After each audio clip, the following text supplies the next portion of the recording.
Hello, my dear students. How are you? Fine. आज थोड़ा सा लेट हो गया. No problem. We'll make up for it. Okay. तो कल के लेक्चर में हमने क्या देखा? कौन बताएगा? बस एक समरी व्यू में हमने सबसे मेजर कल के सेशन में क्या देखा? Importance of auditor. देखा हमने कि ऑडिटर का क्या इंपॉर्टेंस है. बराबर है. हमने दो केसेस देखे. A case in which an auditor picks up a positive point of view, right? And a second case in which he is what? He has a negative approach towards things. No problem. अब मुझे आप एक बात बताइए. तो हमने क्या देखा कि अगर ऑडिटर डिसाइड कर ले तो what will happen? Yes, he can decide. He or she can do what? Yes, can change the entire way in which the finance of the economy flows. Yes or no? Yes. Okay. और दूसरे case में हमें पता चला कि अगर माल functioning मतलब auditor ने अगर ठीक से काम नहीं किया तो कितना माल फंक्शनिंग हो सकता है, और अगर उसने ठीक से काम किया तो कितने लोगों का, कितना इकोनॉमी में बैंकों का, इन्वेस्टर्स का पैसा बच सकता है. Right. Okay. Yes. Then we saw कि ऑडिट एक्चुअली, अगर हम ऑडिट इस कॉन्सेप्ट की बात करें तो it is what? It is a very very very wide term. Yes. Hello Omkar. Hello everyone. Yes. Okay. बोलिए. तो हमने कल देखा कि audit is a very wide term. जब हम ऑडिट की बात करते हैं तो वहां पे data, financial information, statements, operations, performance, सारी की सारी चीजें कवर्ड है. राइट. बट हम लोग जो पढ़ने वाले हैं वो हम ऑडिट के एंटायर कॉन्सेप्ट का एक एस्पेक्ट पढ़ने वाले हैं. हाँ या ना? यस. तो हमारा फोकस किस पे रहने वाला है? Come on tell me. Financial statements. तो क्या हम फाइनेंशियल ऑडिट करने वाले हैं? फाइनेंशियल ऑडिट करेंगे तो हमें और क्या कहा जाता है? Yes, statutory auditor and external auditor. Clear? Okay. Yes. तो चलो ऑडिट का डेफिनेशन एक बार रिवाइज कर लेते हैं. कौन बताएगा? Come on quick. Yes.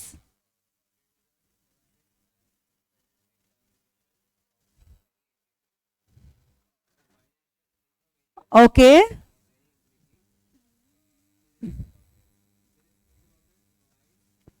Yes. Okay. Financial statements. Very good, very good, very good. So audit is what? Audit is a systematic and independent examination of financial information of any entity, whether profit oriented or not, irrespective of its size and legal form, in order to express opinion on financial statements. Correct? Okay? Yes. तो मैं एक question पूछना चाहूंगी. Suppose exam में MCQ आ गया. Audit is a systematic examination of operations, performance, financial information, all of the above. ध्यान से question सुनना. I repeat my question. Audit is a systematic and independent examination of number 1 operations, number 2 performance, number 3 financial information, number 4 all of the above. All of the above? How many of them say all of the above? Okay. और किसी और का कुछ answer? How many say financial information? Question कैसा लगा? एकदम simple सा है. बराबर है. एकदम सिंपल सा क्वेश्चन है. बट इसका आंसर, जैसे मैंने बोला था, एमसीक्यू सबसे ज्यादा धोखेबाज है. पढ़ने पे लगता है ऑडिटर है, हमको तो ऑपरेशंस चेक करना है, परफॉर्मेंस भी तो थोड़ा बहुत देखेंगे, तभी तो फाइनेंशियल इंफॉर्मेशन देखेंगे. बट डेफिनेशन क्या बोल रहा है?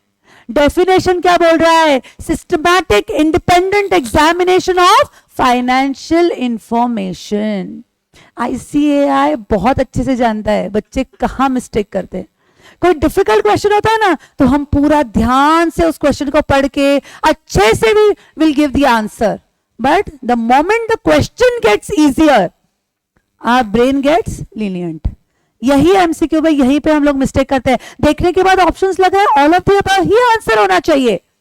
बट इसका all of the above answer नहीं होगा, बिकॉज स्पेसिफिकली अपने को बताया गया है that you are a financial auditor. You are going to audit financial information of entity. Clear? Yes? Okay? ठीक है. So audit is systematic information of any entity in order to prevent frauds and errors happening in an organization. Yes? Yes? Sure? Yes or no? How many say yes? How many say yes? Okay. Yes? Okay, no, शर्माना क्या है? आपका जवाब है वो आपका जवाब है.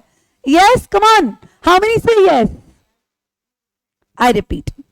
Audit is a systematic examination. Audit is an examination of financial information of entity to prevent frauds and errors.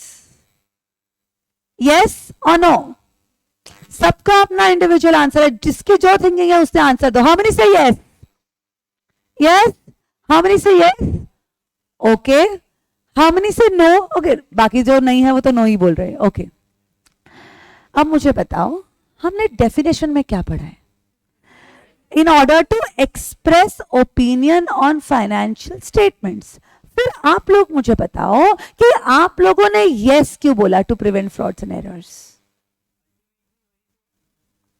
Ultimately वो करना और प्राइमरी बेसिस पे रिस्पॉन्सिबिलिटी रहने में कुछ फर्क नहीं है. Understand? I will explain it to you. मानो कि एक ऑर्गेनाइजेशन है, उसके आप ऑडिटर हो, बराबर है? तो क्या आप पूरे साल अपने क्लाइंट प्लेस पे ही रहने वाले हो, उनके ऑफिस में, उनके केबिन में? No, you will visit that company, you will visit your client once in a year. Yes और नो? हाँ, लिस्टेड कंपनी का क्वार्टरली ऑडिट करना पड़ता है, वो बात अलग है, बराबर है? पर आप क्या करोगे? पूरे साल में एक बार जाओगे, बराबर है? ठीक है. अब तो पूरा की पूरा ऑफिस का टीम उठ के जाएगा और part of a team will go and audit. Part of the team will go on audit. तो जो कंपनी 365 दिन काम कर रही है, 12 घंटे काम कर रही है, इतने सारे एम्प्लॉइज को लेके, उनका काम आप चेक करने वाले हो. तो मुझे आप बताओ, क्या आप 100% 100% चेकिंग कर सकते हो या नहीं? नहीं कर सकते. तो ये जो फ्रॉड्स एंड एरर्स होंगे, इनको आप 100% ढूंढ के निकाल सकते हो या नहीं? अंडरस्टैंड? एरर मतलब गलती जो अपने से हो सकती है. फ्रॉड मतलब जो गलती की जाती है जानबूझ के. तो जो फ्रॉड करेगा, क्या वो फ्रॉड छुपाने की कोशिश नहीं करेगा? यस. तो उसको अनअर्थ करना ये ऑडिटर को इतना इजीली पॉसिबल है कि मैनेजमेंट को इजीली पॉसिबल है, क्योंकि उसका कंटिन्यूअस मॉनिटरिंग उस ऑर्गेनाइजेशन का कौन कर रहा है? सो prevention and detection of frauds and errors. कुछ चीजें, कॉन्सेप्ट अपने दिमाग में क्लियर रखिए. ये किसकी जिम्मेदारी है? मैनेजमेंट की जिम्मेदारी है. ओके? यस. किसकी जिम्मेदारी है? मैनेजमेंट की जिम्मेदारी है. Okay, no problem. पर मैनेजमेंट की जिम्मेदारी है तो क्या ऑडिटर की कुछ भी जिम्मेदारी नहीं है? बराबर है ना? अगर आप कोई एरिया चेक कर रहे हो और उस एरिया में आपको लगा कि भाई यहां पे कुछ तो झोल है, कुछ तो है जो ठीक नहीं लग रहा, वो सिक्स सेंस होता है ना, राइट? उसको अगर आपने इग्नोर किया और आपने सब कुछ ओके है टिक मार्क करके ऑडिट ओपिनियन दे दिया, आपका ऑडिट रिपोर्ट दे दिया, तो क्या आपकी जिम्मेदारी होगी या नहीं होगी? Will you be responsible? Yes, you will be responsible. Do you understand? Yes. तो प्राइमरी रिस्पॉन्सिबिलिटी ऑडिटर की एक्सप्रेशन ऑफ ओपिनियन है जरूर, बट सेकेंडरी रिस्पॉन्सिबिलिटी कहीं ना कहीं किसकी है? ऑडिटर की है. Getting it? ओके? यस. अब मैं एक एग्जांपल देती हूं. से फॉर एग्जांपल आप एक XYZ कंपनी का ऑडिट करने गए. ओके? यस. KGF का आप ऑडिट करने गए. ओके? यस. आप KGF का ऑडिट करने के लिए गए, पहुंचे और वहां पे आपने परचेस मैनेजर को बुलाया. जैसे ही आपने परचेस मैनेजर को बुलाया, एक लंबा चौड़ा मुश्तंडा आया. उसको देख के पहले आपने पूछा, भाई साहब आपका नाम क्या है? बोलता है रॉकी. तो उसने आपको जो भी इंफॉर्मेशन चाहिए, सारा की सारा इंफॉर्मेशन बस चुटकी में लाके दे दिया, नो प्रॉब्लम, आप खुश हो गए, आपका काम अच्छे से हो गया और आप वहां से निकल गए एंड हो गया, आपका ऑडिट खत्म हो गया। नेक्स्ट डे आपने न्यूज़पेपर ओपन किया, ध्यान से, एक्चुअली प्रैक्टिकल केस है ये। नेक्स्ट डे आपने न्यूज़पेपर ओपन किया तो आपने वहां पे देखा रॉकी इतने लोगों के पैसे लेके फरार। आप कब से याद कर रहे हो, ये नाम मैंने कहीं तो सुना है, ये नाम मैंने कहीं तो सुना है। फिर आपको क्लिक होता है, क्या आपको क्लिक हुआ कि हाँ कल जिस कंपनी का ऑडिट करने के लिए मैं गई थी वहां पे उस परचेस मैनेजर का नाम क्या था, रॉकी था। तो आप मुझे एक बात बताओ, ऐसा हो सकता है क्या कि ऑफिस में सज्जन और बाहर दुर्जन, जो नेचर है जो खून में है तो रहने ही वाला है, हाँ या ना। तो क्या आपके दिमाग में एक डाउट आता है, क्या आपके दिमाग में एक डाउट आता है कि he was in under which capacity that particular organisation, purchase manager. तो आपको ऐसा लगता नहीं है कि हाँ मुझे परचेस डिपार्टमेंट परचेसेस वापस जाके वो एरिया पूरा चेक करना चाहिए, कहीं उसने ऑर्गेनाइजेशन में भी तो पैसा नहीं लिया। यस और नो, यस और नो, क्या उस एरिया की रिस्क बढ़ जाती है? Yes. Then what is expected from you, आपसे एक्सपेक्टेशन क्या होगी कि आप जब उस एरिया को चेक करो, आप जब उस पूरा डिटेल चेकिंग करो, तो आपकी एक्सपेक्टेशन, ऑर्गेनाइजेशन की एक्सपेक्टेशन क्या होगी, वहां से छुपी हुई हर एक गलतियों को आप ढूंढ के निकालो, right. Is there any possibility of fraud, yes और नो, वो आप ढूंढ के निकालो। यस, नेसेसरी नहीं है कि उसने उस ऑर्गेनाइजेशन में फ्रॉड का रहेगा, but there is a possibility. उस पॉसिबिलिटी को रूल आउट करने की जिम्मेदारी किसकी है, हम ऑडिटर की। Getting it? Okay, yes. फिर उसके आगे हमने टाइप्स ऑफ ऑडिट्स देखे थे, कौन बताएगा which are the different types of audits, come on. ऐसे जवाब नहीं होता। यस, पहले हमने ब्रॉड 2 कैटेगरीज देखी थी, which are they, as per nature and as per legal requirements. तो as per nature में which are the different types of audits, come on, internal audit, external audit, operational audit, tax audit, financial audit, compliance audit, cost audit, legal requirements. Yes, then information systems audit, और एक audit आप लोग भूल रहे हो, उस list में नहीं था बट मैंने आपको कहा था वो हम फाइनल में पढ़ेंगे, performance audit. Yes, performance audit. Then as per legal requirements which are the different types of audits, financial audit है, statutory and voluntary, right. Yes, उसमें हमने क्या देखा, financial audit, cost audit, tax audit, yes और no, yes, ये सारी चीजें हमने देखी। फिर वॉलंटरी ऑडिट में भी हम ऑडिट करवा के ले सकते हैं, ठीक है। इसमें सबसे इंपॉर्टेंट, जैसे कि मैंने आपको बोला था, सबसे इंपॉर्टेंट हमें किसका डिस्टिंक्शन याद रखना जरूरी है, इंटरनल ऑडिटर का और एक्सटर्नल ऑडिटर का। तो कौन मुझे बताएगा who is our internal auditor, internal auditor का काम क्या होता है, come on.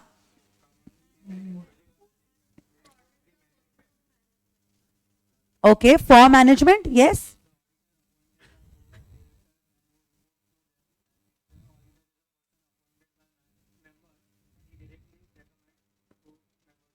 Okay, very good, very good.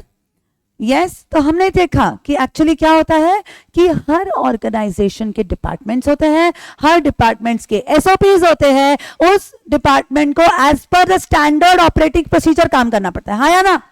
Yes, तो अगर आपने एसओपी फॉलो किया तो काम अच्छे से होगा, पर मैनेजमेंट क्या बोलती है, हमको उतना सब एसओपी देखने पॉसिबल नहीं है, इसलिए मैनेजमेंट अपॉइंट करती है एक ऐसे इंसान को जो सारी चीजें मॉनिटर करता है, हाँ या ना। उसको कहा जाता है internal auditor. He is responsible to management, whereas as statutory ऑडिटर और external auditor is an independent auditor, right. कल अगर इंटरनल ऑडिटर बहुत ज्यादा उंगली करने लगा, ये गलत है, वो गलत है, वो गलत है, तो मैनेजमेंट क्या करेगा, एक टपली मार के उसको चुप बैठाएगा, हाँ या ना। Yes, by because he is under the control of management, right, where as statutory auditor is entirely independent. Clear? Okay, ठीक है। अब आगे मैं इस पे कुछ इंटरेस्टिंग एमसीक्यूज देने वाली हूं। यस, तो फर्स्ट क्वेश्चन आपके सामने स्क्रीन पे, पहले क्वेश्चन को ठीक से समझते हैं। A person external to organisation, मतलब ये कौन है, ऑर्गेनाइजेशन से एक्सटर्नल है, बाहर है, ओके। अपॉइंटेड बाय मैनेजमेंट, किसने अपॉइंट किया है, मैनेजमेंट ने, फॉर इंटरनल पर्पसेस। तो ये पढ़ के आपको क्या ध्यान में आता है, ये कौन है, तो मैं कौन सा ऑप्शन चूज करूंगी, इंटरनल ऑडिटर। ध्यान से क्या पूछा गया है, कैनॉट बी टर्म्ड एज, समझ में आया, yes, cannot be termed as, बराबर है ना। क्या बोला गया है, आपके दिमाग में ये तय है कि, पर मुझे एक डाउट है, उन्होंने तो बोला है एक्सटर्नल टू ऑर्गेनाइजेशन है, फिर इंटरनल ऑडिटर कैसे, इंटरनल ऑडिटर तो ऑर्गेनाइजेशन के इंटरनल में होता है ना। यस, उसका काम क्या है, उसके ऊपर तय होगा कि वो इंटरनल ऑडिटर है कि एक्सटर्नल ऑडिटर है, बराबर है, ओके। अब वो किसको रिपोर्ट करने वाला है यहाँ पे, मैनेजमेंट को, तो ये तो तय हो गया कि वो इंटरनल ऑडिटर है, बराबर है। फिर उन्होंने क्वेश्चन क्या पूछा है, कैनॉट, कैनॉट, कैनॉट, कैनॉट पूछा हुआ है, मतलब निगेटिव टर्म में उन्होंने पूछा हुआ है, मतलब इंटरनल ऑडिटर तो आंसर नहीं रह सकता, मैनेजमेंट ऑडिटर आंसर नहीं रह सकता, राइट, क्योंकि management auditor is nothing but internal auditor, one and the same, right? So here the correct answer is B, external auditor. Clear? Okay, चलते हैं अगले interesting question की तरफ। Internal auditor required under section 138 of the Companies Act 2013 cannot be appointed as, ध्यान से, ध्यान से,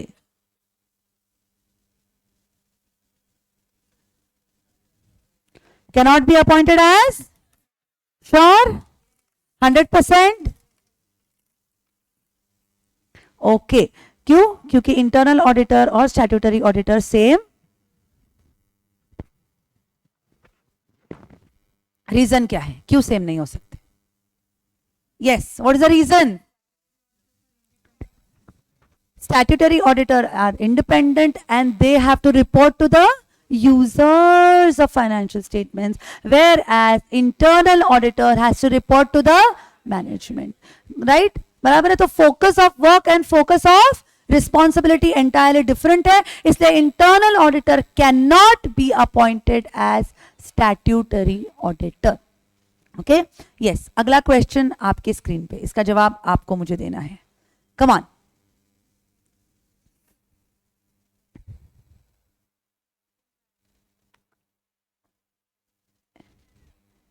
Yes, correct answers are flowing on the screen also. Yes, Dheeraj, absolutely correct answers.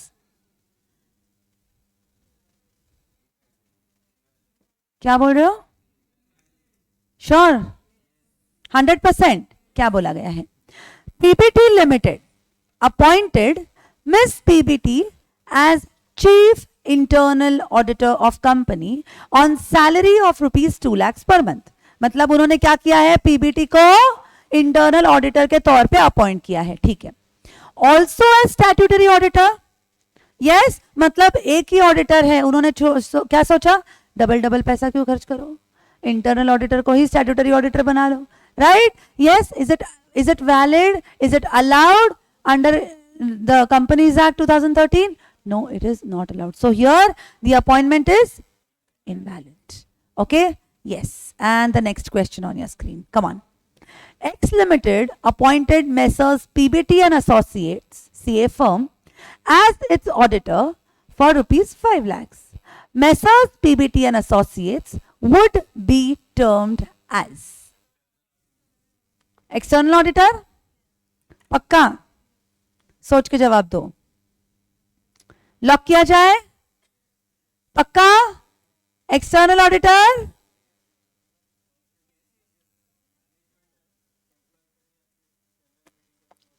Very good, very good, फिर से बोलना, आपने क्या बोला, यस, सी, अगर एजीएम के अंडर अपॉइंट किया होता तो वहां पे वो एक्स लिमिटेड लिखते कि मेंबर्स ऑफ एक्स लिमिटेड लिखते, हाँ, मतलब यहाँ पे वर्ड, सी, मैंने क्या बोला है, ऑडिट पढ़ते वक्त आपको जो भी नॉलेज है, it is an application of the same statement जो आपने बोला था, बराबर है ना, यस, आपने क्या बोला था, यू सेड कि अपॉइंटमेंट अगर कंपनी करती है तो इंटरनल ऑडिटर, मेंबर्स करते हैं तो एक्सटर्नल ऑडिटर। यहां पे अपॉइंटमेंट किसने किया है? कंपनी ने किया है कि मेंबर्स ने किया है? कंपनी ने किया है। तो द मोमेंट अपॉइंटमेंट कंपनी ने किया है, इंटरनल ऑडिटर की एक्सटर्नल ऑडिटर। समझ में आ रहा है? The beauty of MCQs. Yes, concept 100% clear है अपने दिमाग में? यस, श्योर, ओके, ठीक है। So this is all about a quick revision of what we did in the last session and also distinction between internal and external auditor, क्योंकि अब से आगे अपना रोल कैसा है? As an external auditor. Okay, yes. एक बार आगे जाने से पहले हम लोग समझ लेते हैं कि हम इस सब्जेक्ट में पढ़ने क्या वाले हैं। What are the concept, what are the chapters, इस चैप्टर्स में क्या क्या रहेगा, क्योंकि जब अपने को पूरा एक सब्जेक्ट का ओवरव्यू रहेगा तभी तो हम उस कॉन्सेप्ट्स को अच्छे से समझ पाएंगे। Yes, okay. Dheeraj, you wanted me to read the question? I think मैंने फिर से पढ़ा है। Okay, yes. तो देखते हैं। The first chapter in your book will be a nature, objective and scope of audit. Nature, objective and scope of audit. तो इस चैप्टर में क्या कवर्ड है? उसका मेजर पार्ट तो हमने ऑलरेडी कर लिया है कि ऑडिट मतलब क्या, ऑडिट के अलग अलग टाइप्स क्या होते हैं, रिस्पॉन्सिबिलिटी ऑडिटर की क्या है, ऑब्जेक्टिव्स क्या है, वो सब यहाँ पे कवर होते हैं। फिर आगे नेक्स्ट चैप्टर है audit strategy, planning and programme. अब मुझे आप एक बात बताओ बच्चों, ऑडिट हमको कैसे करना है? अच्छे से करना है? यस, एकदम सिस्टमैटिक वे में करना है, बराबर है। अब मुझे आप एक सिंपल सी बात बताओ, अगर मुझे मेरा काम अच्छे से करना है, अगर मुझे ऑडिट में अच्छे मार्क्स स्कोर करने हैं, तो सबसे पहले मुझे यह पता होना चाहिए कि उस सब्जेक्ट में क्या है।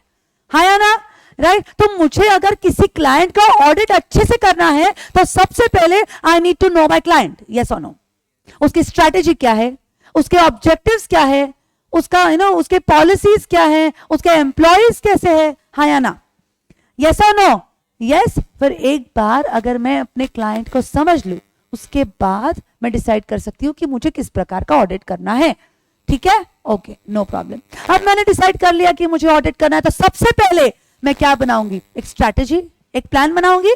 ओके, ठीक है। अब यहाँ पे ऑडिट स्ट्रैटेजी भी बोला है, ऑडिट प्लानिंग भी बोला है। कौन बताएगा स्ट्रैटेजी और प्लानिंग में फर्क क्या है? चलो, yes, okay, very good.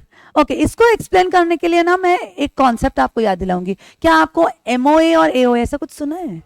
Memorandum of association and articles of association. तो बताओ एमओए क्या करता है, क्या बोलता है अपने को एमओए? सिंपल लैंग्वेज में, मैं कंपनी हूं, मैं एज अ कंपनी आउटसाइडर्स के साथ कैसे डील कर सकती? हाँ या ना? राइट?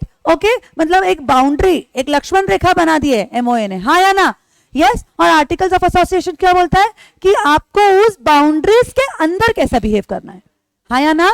बराबर है ना? यस। सो ये जो बाउंड्री, ब्रॉडर पर्सपेक्टिव जो ड्रॉ करता है, उसको स्ट्रैटेजी कहा जाता है।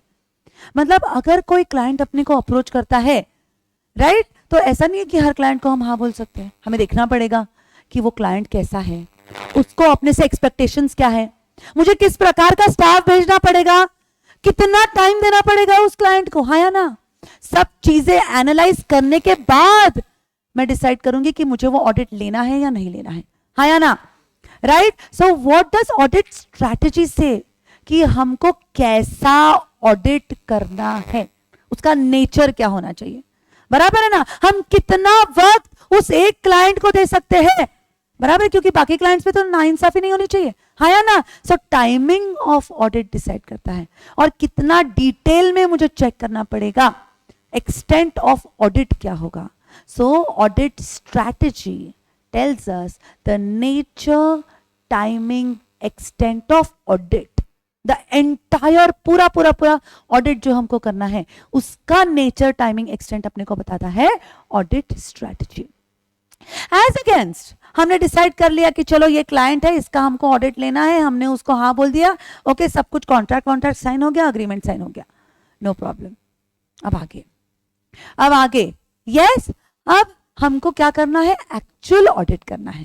अब एक्चुअल ऑडिट करना मतलब क्या करना, आप लोगों को एक्चुअल ऑडिट में स्कोर करना मतलब पढ़ाई करना पड़ेगा, राइट? तो हमको अगर एक्चुअल ऑडिट करना है मतलब हमको ऑडिट प्रोसीजर्स करने पड़ेंगे, हाँ या ना, हाँ या ना, बराबर है? मतलब इस क्लाइंट के लिए इसका ऑनलाइन बिजनेस है कि ऑफलाइन बिजनेस है देखना पड़ेगा, उसके हिसाब से मैं डिसाइड करूंगी कि कौन सा ऑडिट प्रोसीजर अप्लाई करना है, हाँ या ना, बराबर है? यस, इसका टाइमिंग, इसका वर्क पैटर्न क्या है, बराबर है? कौन से टाइमिंग्स पे कैसे काम करता है, उसके कंट्रोल्स कैसे हैं, बराबर है? उसके ऊपर मैं डिसाइड करूंगी कि मुझे कब ऑडिट प्रोसीजर्स करने हैं, कौन से ऑडिट प्रोसीजर्स करने हैं और कितने डिटेल में ऑडिट प्रोसीजर्स करने हैं, हाँ या ना?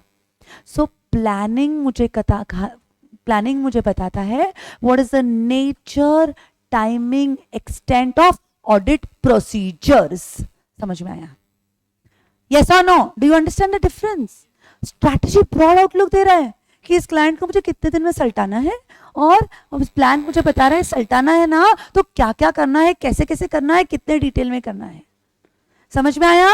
Okay, yes. So audit strategy हो गया, ऑडिट प्लानिंग हो गया, ठीक है। सी अंडरस्टैंड, हर क्लाइंट का एक टाइम फ्रेम होता है, हर क्लाइंट को हमें डिसाइड किया हुआ टाइम फ्रेम होता है। जैसे कि let me tell you for example, एक बहुत अच्छी कंपनी है, ओके, उसके एम्प्लॉयज बहुत अच्छे हैं, मैनेजमेंट भी सारे रूल्स एंड स्ट्रिक्ट है, सारे रूल्स एंड रेगुलेशंस को अबाइड करते हैं, अकाउंटिंग स्टैंडर्ड्स फॉलो किया है, अकाउंटिंग पॉलिसीज कंसिस्टेंटली अप्लाई किया है।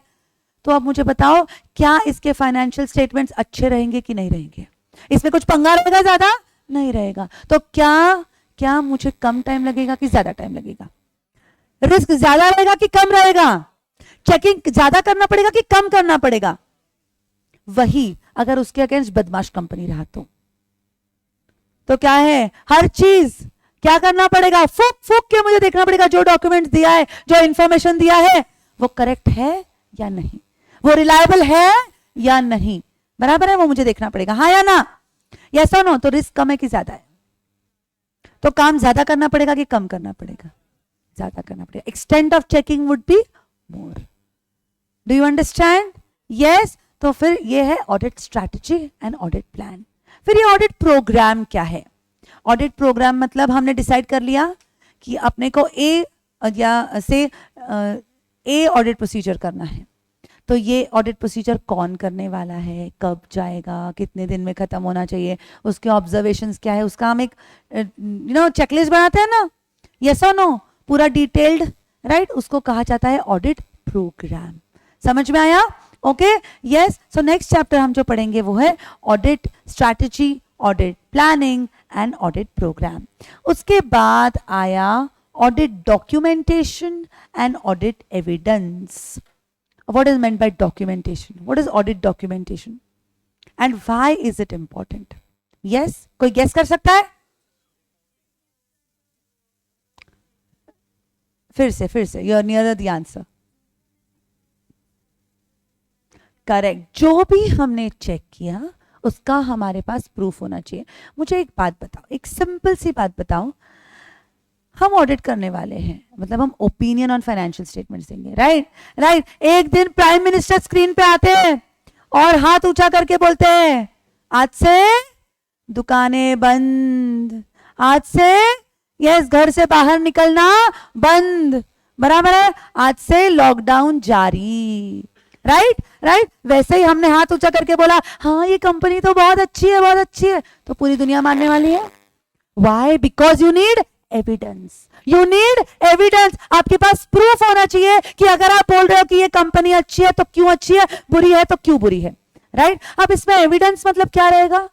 आपके ऑडिट का एविडेंस रहेगा, मतलब आप जो भी ऑडिट प्रोसीजर्स कर रहे हो, राइट? आप जो भी ऑडिट प्रोसीजर्स कर रहे हो वो किसी ना किसी कंटेंट पे करोगे, सब्जेक्ट मैटर पे करोगे, राइट? तो आपने कौन से प्रोसीजर्स किए हैं, कौन से डॉक्यूमेंट्स आपने चेक किया है, उसमें क्या क्या आपका ऑब्जर्वेशन आया है, बराबर है? जो भी ऐसे बोला जाता है कि अगर ऑडिट प्लेस पे आप एक्सपीरियंस करोगे आर्टिकलशिप में, ऑडिट प्लेस पे अगर आप छीको भी ना तो वो भी डॉक्यूमेंट करो, ऐसा बोला जाता है। अगर आपके पास डॉक्यूमेंट नहीं है मतलब आपने उस एरिया को चेक ही नहीं किया, सिंपल बात है। इतना डिटेल्ड डॉक्यूमेंटेशन आपको मेंटेन करना पड़ता है। Do you understand? Okay, yes, इतना डिटेल्ड अपने को डॉक्यूमेंटेशन मेंटेन करना पड़ता है, no document means no work, ऐसा अज्यूम किया जाता है. Do you understand? यस. तो ये ऑडिट डॉक्यूमेंटेशन मतलब जो भी हम लोग चेक करते हैं उसका एक कॉपी हम लोग अपने पास रखते हैं. राइट? ओके, ठीक है. अब ये ऑडिट एविडेंस क्या है बोलो?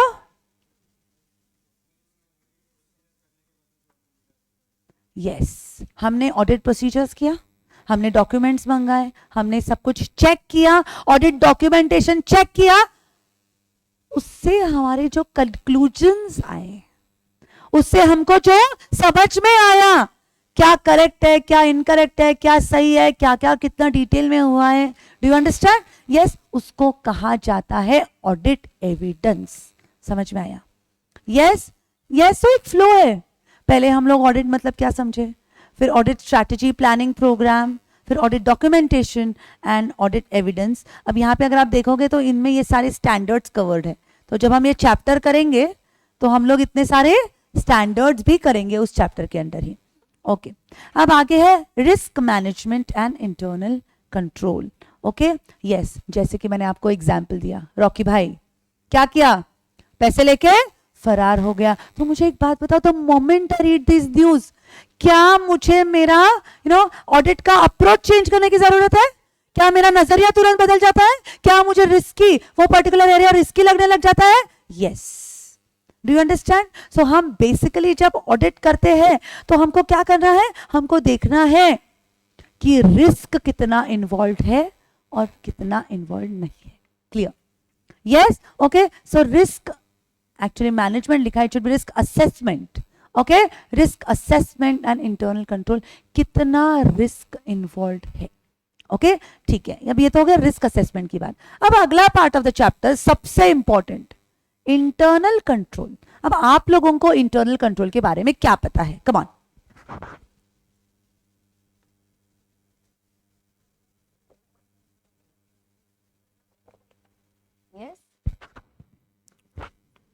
मैनेजमेंट का कितना कंट्रोल है डिसीजन पे? ओके,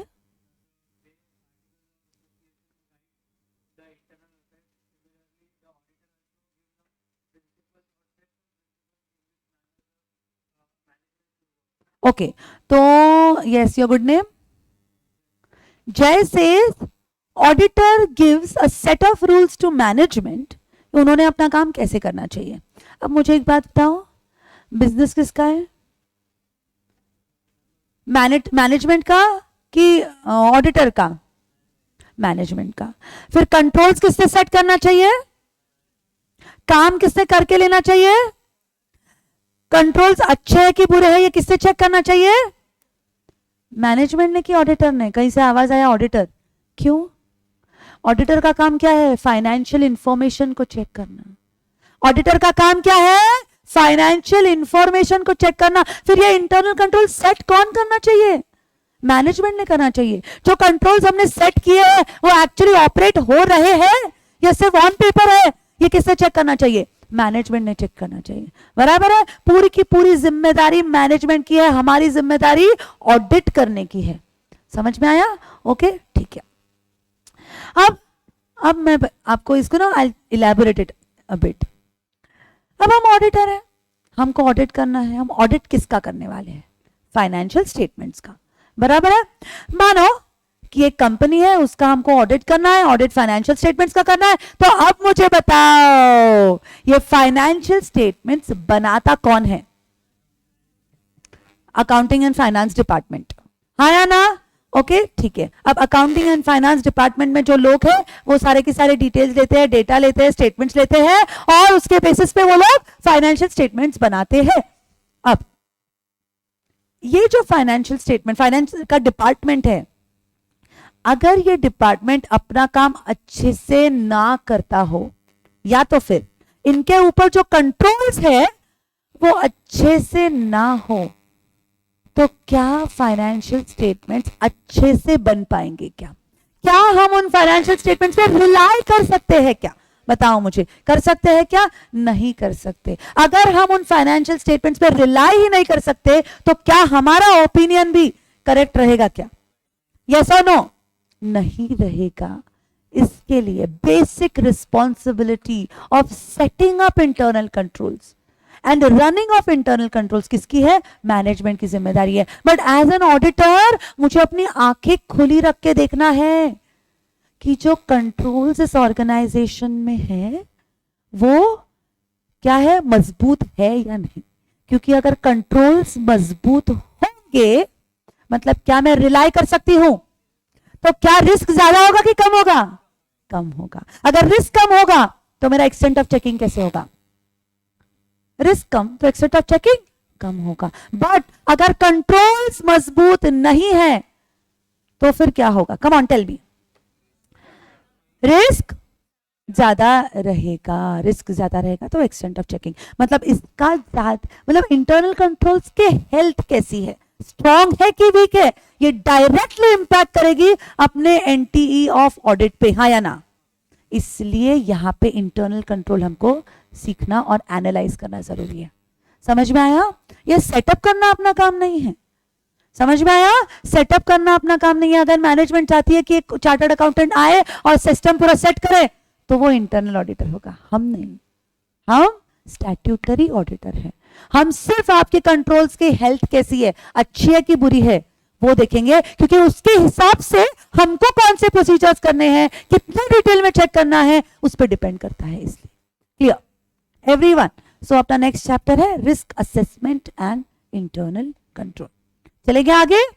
यस, आगे fraud and responsibilities of the auditor in this regard. अब मुझे बताओ इस चैप्टर में क्या हमको क्या पढ़ा रहे हैं? फ्रॉड कैसे करना, फिर क्या बता रहे हैं? डिटेक्ट कैसे करना है, डिटेक्ट कैसे करना है। Okay, yes, anyone else? अगर कोई कंपनी में फ्रॉड हुआ, ऑडिटर को वो क्या हुआ, डिटेक्ट हुआ, तो उसको रिस्पॉन्ड कैसे करना है, उस सिचुएशन को उसको हैंडल कैसे करना है। बट अंडरस्टैंड, हम हर क्लाइंट को एक शक भरी निगाह से नहीं देख सकते। हम हर क्लाइंट को ऑल इज वेल सोच के ही हमको ऑडिट करने जाना है। समझ में आया? Okay, see understand, we are being appointed in the capacity of auditor, we are not investigator. Tell me what is the difference between investigator and auditor? Come on.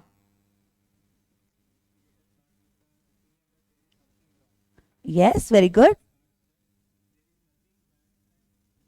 Investigator in the first place appoint तब होता है जब दाल में 100% काला है, right? But audit के case में ऐसा नहीं है, राइट? ऑडिट के केस में ऐसा कोई थंब रूल है क्या कि नहीं, there is something wrong? No. Do you understand? Okay, so there is a very thin line difference between investigator and auditor. समझ में आया? Okay, yes. इसमें एक और एक बहुत इंपॉर्टेंट चीज है जो मैं आपको आज बताऊंगी।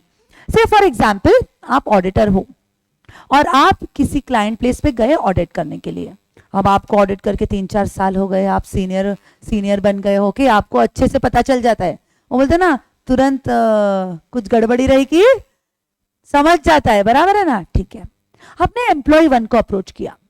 एम्प्लॉय 1 को बोला, अरे सुन यार, मुझे कुछ डाउट्स है, मुझे मैनेजर से मिलना है। तो वो एम्प्लॉय आपके पास दिखता है और बोलता है, मैनेजर ना छुट्टी पे है। हाँ, मैनेजर आते हैं, मैं आपका मैसेज देता हूँ। ठीक है, ओके। फिर तब तक दूसरा एम्प्लॉय आता है। फिर सीधी बात तो ऑडिटर करता नहीं है, क्योंकि अंदर की बात निकालने की आदत जो है, राइट? फिर वो एम्प्लॉय को पूछता है, क्या रे मैनेजर है ना केबिन में? तो वो एम्प्लॉय बोलता है, नहीं मैनेजर ना एक मीटिंग में है, वो आपको कुछ काम है क्या, तो आज वो नहीं मिल सकते। सी understand?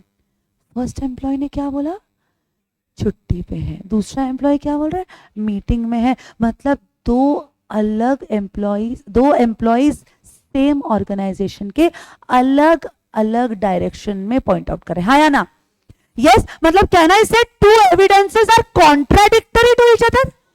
When evidences are contradictory to each other, क्या डाउटफुल सिचुएशन अराइज होता है कि नहीं? यस, तो क्या ऑडिटर को तभी इन डिटेल में जाके चेक करने की जरूरत है या नहीं? यस, क्या वो इंडिकेटर ऑफ फ्रॉड है या नहीं? So contradictory evidences are what, indicate are fraud risk factors. Clear everyone? 100%? तो ये देखेंगे हम लोग इस वाले चैप्टर में।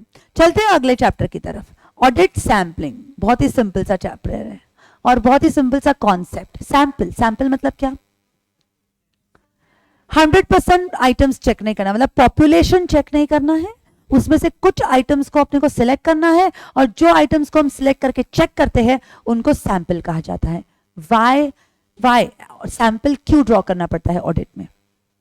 Yes, come on, because we can not check each and every concept, each and every detailed aspect हम चेक नहीं कर सकते, हमको टेस्ट चेक करना पड़ता है, हमको सैम्पलिंग करना पड़ता है ऑडिट करने में। ओके, ठीक है, वो कैसे ड्रॉ करना है, कौन सा एस्पेक्ट्स देखना है, वो सब इस चैप्टर में हमको बताया गया है। अगला है accounts of companies. Accounts of companies, you understand, आप जब भी अकाउंट्स बनाने के कुछ तरीके दिए हुए हैं कंपनीज एक्ट में, हाँ या ना? यस, फाइनेंशियल स्टेटमेंट्स कैसे होने चाहिए, बुक्स ऑफ अकाउंट्स कैसा होना चाहिए, सेक्शन 128 129, हाँ या ना? यस, बताया गया है। ओके, उसके हिसाब से अपने को बुक्स ऑफ अकाउंट्स मेंटेन करना पड़ता है। तो चैप्टर 7 तक हमको ये बताया गया है कि हमको ऑडिट कैसे करना है। ओके, तो चैप्टर 1 टू चैप्टर 7 अपने को क्या बोलता है? ऑडिट हमको कैसे करना है। और अगले चैप्टर से हम शुरू करते हैं अपना ऑडिट करने का जर्नी, मतलब अगर आपको कंपनी का ऑडिट करना है तो कैसे करना है। Do you understand? हम प्रैक्टिकली अप्लाई करेंगे जो भी हम लोग इन 7 चैप्टर्स में सीखेंगे, वो हम लोग अप्लाई करेंगे आगे के चैप्टर्स में। फिर ऑटोमेटेड एनवायरनमेंट रहा, इंफॉर्मेशन सिस्टम रहा, इंफॉर्मेशन टेक्नोलॉजी रहा, सब कुछ ऑटोमेटेड रहा, तो उसका ऑडिट हमें कैसे करना है। फिर different types of entities, audit of educational institutions, hotels, hostels, right, libraries, right, NGOs, अलग अलग ऑडिट्स कैसे करना है। देन बैंकों का ऑडिट कैसे करना है। ये गवर्नमेंट का भी ऑडिट होता है, बराबर है ना? ये गवर्नमेंट जो पैसा ले रही है, ओके, और जिस ऑब्जेक्टिव से वो पैसा यूज करना चाहती है, क्या उस ऑब्जेक्टिव से वो पैसा यूज कर रही है या नहीं, वो यहाँ पे अपने को बताया जाता है। And audit of items of financial statement. What is meant by items of financial statements? See understand, आप लोगों ने देखा है P&L अकाउंट का, जैसे फॉर एग्जाम्पल एक डिस्क्लोजर रिक्वायरमेंट है। क्या है कि अगर कोई भी एक्सपेंडिचर 1% ऑफ टोटल रेवेन्यू रहा, याद है क्या, तो उसको हम अदर एक्सपेंडिचर में नहीं ले सकते, उसको अलग से डिस्क्लोजर करना पड़ता है। सीखोगे आप लोग अभी जो अकाउंटिंग स्टैंडर्ड्स पढ़ोगे उसमें आप लोग ये देखोगे कि शेड्यूल 3 के भी कुछ रिक्वायरमेंट्स है कि अगर आपको डेटर्स डिस्क्लोज करना है तो आप उसको डेटर्स नाम नहीं दे सकते। आप क्या नाम देते हो? ट्रेड रिसीवेबल्स, बराबर है। पहले हम लोग जो डेटर्स क्रेडिटर्स बोलते थे, राइट। अब आपको सारे एसेट्स जो डिस्क्लोज करना है वो करंट एसेट्स और नॉन करंट एसेट्स, 2 कैटेगरीज में डिवाइड करना है, बराबर है ना। तो ये सारी चीजें जो फाइनेंशियल स्टेटमेंट्स में है उनका ऑडिट कैसे करना इस चैप्टर में अपने को बताया गया है। और एक चैप्टर जो रह गया वो अंत में ऑडिटर को क्या देना है? ओपिनियन। और वो ओपिनियन किसके फॉर्म में होगा? Yes, this opinion is in the form of an audit report. समझ में आया? तो वो ऑडिट रिपोर्ट क्या होना चाहिए, हमने अपना ओपिनियन कैसे देना है, ये इस चैप्टर में अपने को बताया गया है। क्लियर? ओके, तो इज इट इजी लग रहा है? ऑडिट बहुत इजी है ना? बहुत सिंपल है, ट्रस्ट मी, बहुत सिंपल है। जैसे कि मैंने आपको कल बताया कि before studying this particular subject हमें किसी भी सब्जेक्ट का फोबिया नहीं होना चाहिए। एक बार अगर कोई डर बैठ गया ना कि भाई ये सब्जेक्ट नहीं आने वाला, तो खत्म, कितना भी इजी क्यों ना हो हमको वो डिफिकल्टी लगता है, हाँ या ना? यस, तो हम लोग टेक्निकल कॉन्सेप्ट्स पढ़ने वाले हैं आज। और टेक्निकल कॉन्सेप्ट्स पढ़ते वक्त एक चीज हमेशा याद रखना कि ऑडिट में कुछ कॉन्सेप्ट्स इनसेपरेबल है, एब्सोल्युटली इनसेपरेबल। और इन जार्गन्स को अगर आप एग्जाम में यूज करते हो तो आपको आपके मार्किंग सिस्टम में बहुत फर्क दिखेगा। मैंने आपको बोला है किसी अंडरस्टैंड टेक्निकल कॉन्सेप्ट का मतलब क्या होता है। यस, कि जो भी उसका क्रक्स है उस सब्जेक्ट का मतलब वो टेक्निकल कॉन्सेप्ट। एक चीज समझो, बहुत लोगों को ये प्रॉब्लम होता है कि मैम हमारी इंग्लिश अच्छी नहीं है, हाँ या ना? बहुत लोगों को ऐसे लगता है ना थ्योरी सब्जेक्ट से इसलिए डर लगता है, हाँ या ना? यस, कि हमारी इंग्लिश अच्छी नहीं है। सी अंडरस्टैंड, यहाँ पे इंस्टीट्यूट आपका ग्रामर चेक करने के लिए नहीं है। Institute is not going to check your grammar, institute is going to check your technical viability. तो अगर आप इन टेक्निकल वर्ड्स को एग्जाम में यूज कर सको तो इंस्टीट्यूट को इज वॉज पास्ट प्रेजेंट से कुछ फर्क नहीं पड़ता। आपका कॉन्सेप्ट कितना क्लियर है ये यहां से उसको पता चलेगा, और वहां पे आपका पूरा मार्किंग सिस्टम डिपेंड करता है। यस, तो shall we begin? Yes, the first technical concept that we are going to study today is framework of auditing. What is meant by framework? Framework मतलब क्या? चलो पूरी you can say world, yes और no. जैसे कि for example अगर हम accounts पढ़ते हैं तो अकाउंट्स पढ़ते वक्त हमें क्या क्या पढ़ना पड़ता है?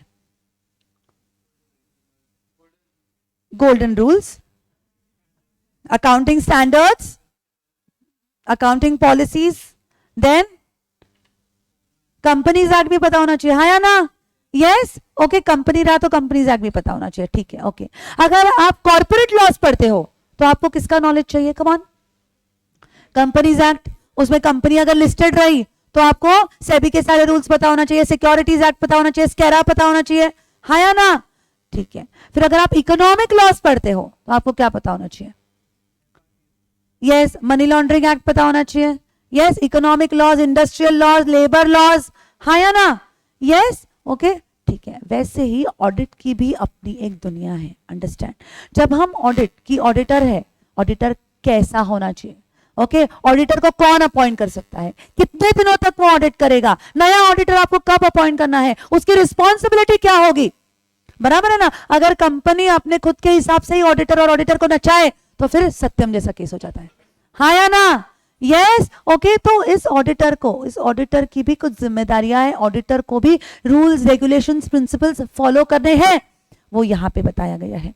So let's see what is the framework of auditing. First, legal provisions. कौन से लीगल प्रोविजंस ऑडिटर को एप्लीकेबल हो जाएंगे? पहला है companies act 2013. Okay, see understand. जैसे कि मैंने आपको बताया है कि जब से ये सत्यम केसेस, सहारा के केसेस, ऐसे केसेस होते गए, तब से सेबी का रोल, इंपॉर्टेंस ऑफ सेबी और उसका जो बोलते हैं ना एक कंट्रोलिंग अथॉरिटी, एक कॉर्पोरेट गवर्नेंस जो है वो बढ़ाया गया और कंपनी पे और ऑडिटर पे कॉर्पोरेट गवर्नेंस की रिस्पॉन्सिबिलिटी बढ़ा दी गई, हाँ या ना? यस, ठीक है. तो ये अपने को बताया गया है कंपनीज एक्ट 2013 में. मतलब as an auditor you have to be well aware of what? The provisions of the companies act 2013. फिर income tax act. Why income tax act? क्योंकि इनकम टैक्स एक्ट के हिसाब से भी आपको ऑडिट करना पड़ता है, हाँ या ना? कि अगर आपने so and so turnover exceed किया, सेक्शन 144 ए बी, हाँ या ना?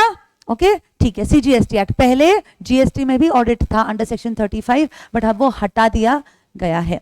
Next, banking regulation act. अब बैंकिंग रेगुलेशन एक्ट क्या है? पर उसके लिए कंपनीज एक्ट है, तो पर बैंक कंपनी नहीं है. तो अगर आपको बैंक का ऑडिट करना है और आपको कंपनीज एक्ट का नॉलेज है तो चलेगा क्या? नहीं. There you have to have the knowledge of Banking Regulation Act. Clear? फिर आपका क्लाइंट अगर कोऑपरेटिव सोसाइटीज है तो आपको कोऑपरेटिव सोसाइटी का भी जो एक्ट है, जो रूल्स, रेगुलेशंस, बायलॉज होने चाहिए, वो आपको उसका नॉलेज होना चाहिए. एलएलपी होगा तो आपको एलएलपी एक्ट 2008 के बारे में पता होना चाहिए. क्लियर? Okay, yes. आगे स्टैंडर्ड्स ऑन ऑडिटिंग पे बाद में आऊंगी. प्रोनाउंसमेंट्स. प्राइम मिनिस्टर मोदी आए स्क्रीन पे और बोलते हैं रास्ते बंद, बाहर निकलना बंद, लॉकडाउन जारी. इसको बोला जाता है प्रोनाउंसमेंट. जब रेगुलेटरी अथॉरिटीज कुछ रूल आउट करती है, do you understand? Then that decision, that ruling out is known as pronouncement. Okay, तो अब अपने को प्रोनाउंसमेंट कौन करेगा एज एन ऑडिटर? अपना गॉडफादर. अपना गॉडफादर कौन है? ICAI. So who announces, who gives the pronouncements for auditor? ICAI. These are issued by ICAI. ICAI guidance notes issue करती है और statements issue करती है. Guidance notes तो बहुत सारे issue हुए हैं. Investments, borrowing costs, intangible assets, कई सारे guidance notes इन्होंने institute ने issue कर दिए हैं. Statements अभी तक ज्यादा कुछ issue हुए नहीं है. Okay, yes. तो ऑडिटर को इन स्टेटमेंट्स और इन गाइडेंस नोट्स का भी नॉलेज होना चाहिए जो आईसीएआई इशू करती है. क्लियर? Okay, yes. और कुछ regulatory issued by regulatory authorities. Regulatory authorities मतलब कौन? जैसे कि for example RBI, SEBI, then yes insurance company रहा तो आईआरडीएआई, राइट. टेलीकॉम रहा तो yes telecom regulatory authority of India, yes और no, right. Okay, yes. Then ROC company रहा तो राइट। तो ये जो भी रेगुलेटरी अथॉरिटीज है, अगर इन्होंने भी अगर इन्होंने भी कुछ क्या किया है, कोई रूल्स रेगुलेशंस प्रिंसिपल्स ओके अगर उन्होंने इशू किया है तो हमको उसको अबाइड करना पड़ेगा। Clear everyone? Okay yes. अब चलते हैं हम स्टैंडर्ड्स ऑन ऑडिटिंग की तरफ। Okay yes, standards on auditing. मुझे एक बात बताओ, अकाउंटिंग स्टैंडर्ड्स पढ़े आपने? यस, तो अकाउंटिंग स्टैंडर्ड्स किस पे होता है? Come on, yes, what's a good name? Yes, the one behind you, your good name? Pooja. अच्छा तो बताओ, अकाउंटिंग स्टैंडर्ड्स बनाते वक्त ओके कौन से कॉन्सेप्ट्स पे अकाउंटिंग स्टैंडर्ड्स बनाए जाते हैं? Yes, okay, anybody? जिन कॉन्सेप्ट्स पे एम्बिग्यूटी होती है, हाँ या ना? जिन कॉन्सेप्ट्स पे कंफ्यूजन, रिपोर्टिंग में कंफ्यूजन होने का चांसेस है, जो बहुत ज्यादा डिफिकल्ट कॉन्सेप्ट्स है, यस, उसको ब्रेक डाउन किया जाता है अकाउंटिंग स्टैंडर्ड में, हाँ या ना? बिल्कुल उसी तरीके से ऑडिट में भी जो कोई टेक्निकल एस्पेक्ट्स होता है कि एक कॉम्प्लिकेटेड सिचुएशन अगर ऑडिटर के सामने आ जाए तो उस सिचुएशन को ऑडिटर कैसे हैंडल करेगा, ये हमको बताया गया है स्टैंडर्ड्स ऑन ऑडिटिंग पे। क्लियर? ओके। अब ये स्टैंडर्ड्स ऑन ऑडिटिंग इशू कौन करता है? ये इशू होता है AASB of ICAI, accounting and auditing standards board. Okay yes, मैं आपको दिखाती हूं अपने साइट पे, एक मिनट। ICAI के साइट पे यहां पे उनके कमिटीज होते हैं। 1 मिनट, यस,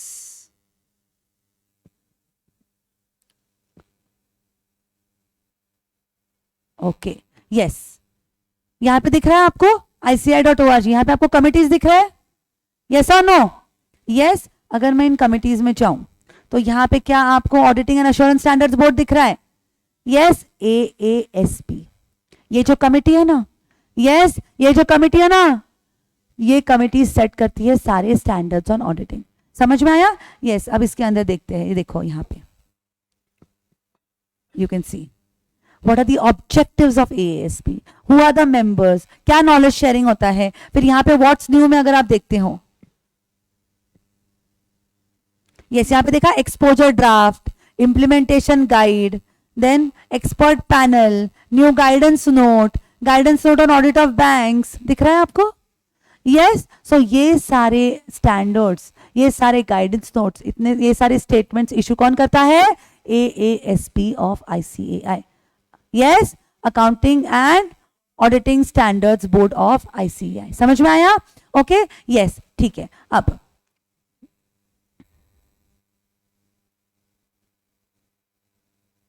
ओके ठीक है, फिर अगर आपका क्लाइंट जो है इंडिया में काम कर रहा है तो उसको सारे यस एसेज एप्लीकेबल हो जाएंगे, but what if he is functioning under an international level, मतलब ग्लोबल लेवल पे अगर उसका काम है तो क्या है अपने इंस्टीट्यूट का पूरा नाम? Institute of chartered accountants of India, right? तो वहां पे international accounting and auditing standards board है, किसका? International federation of accountants, IFA, इनका क्या है?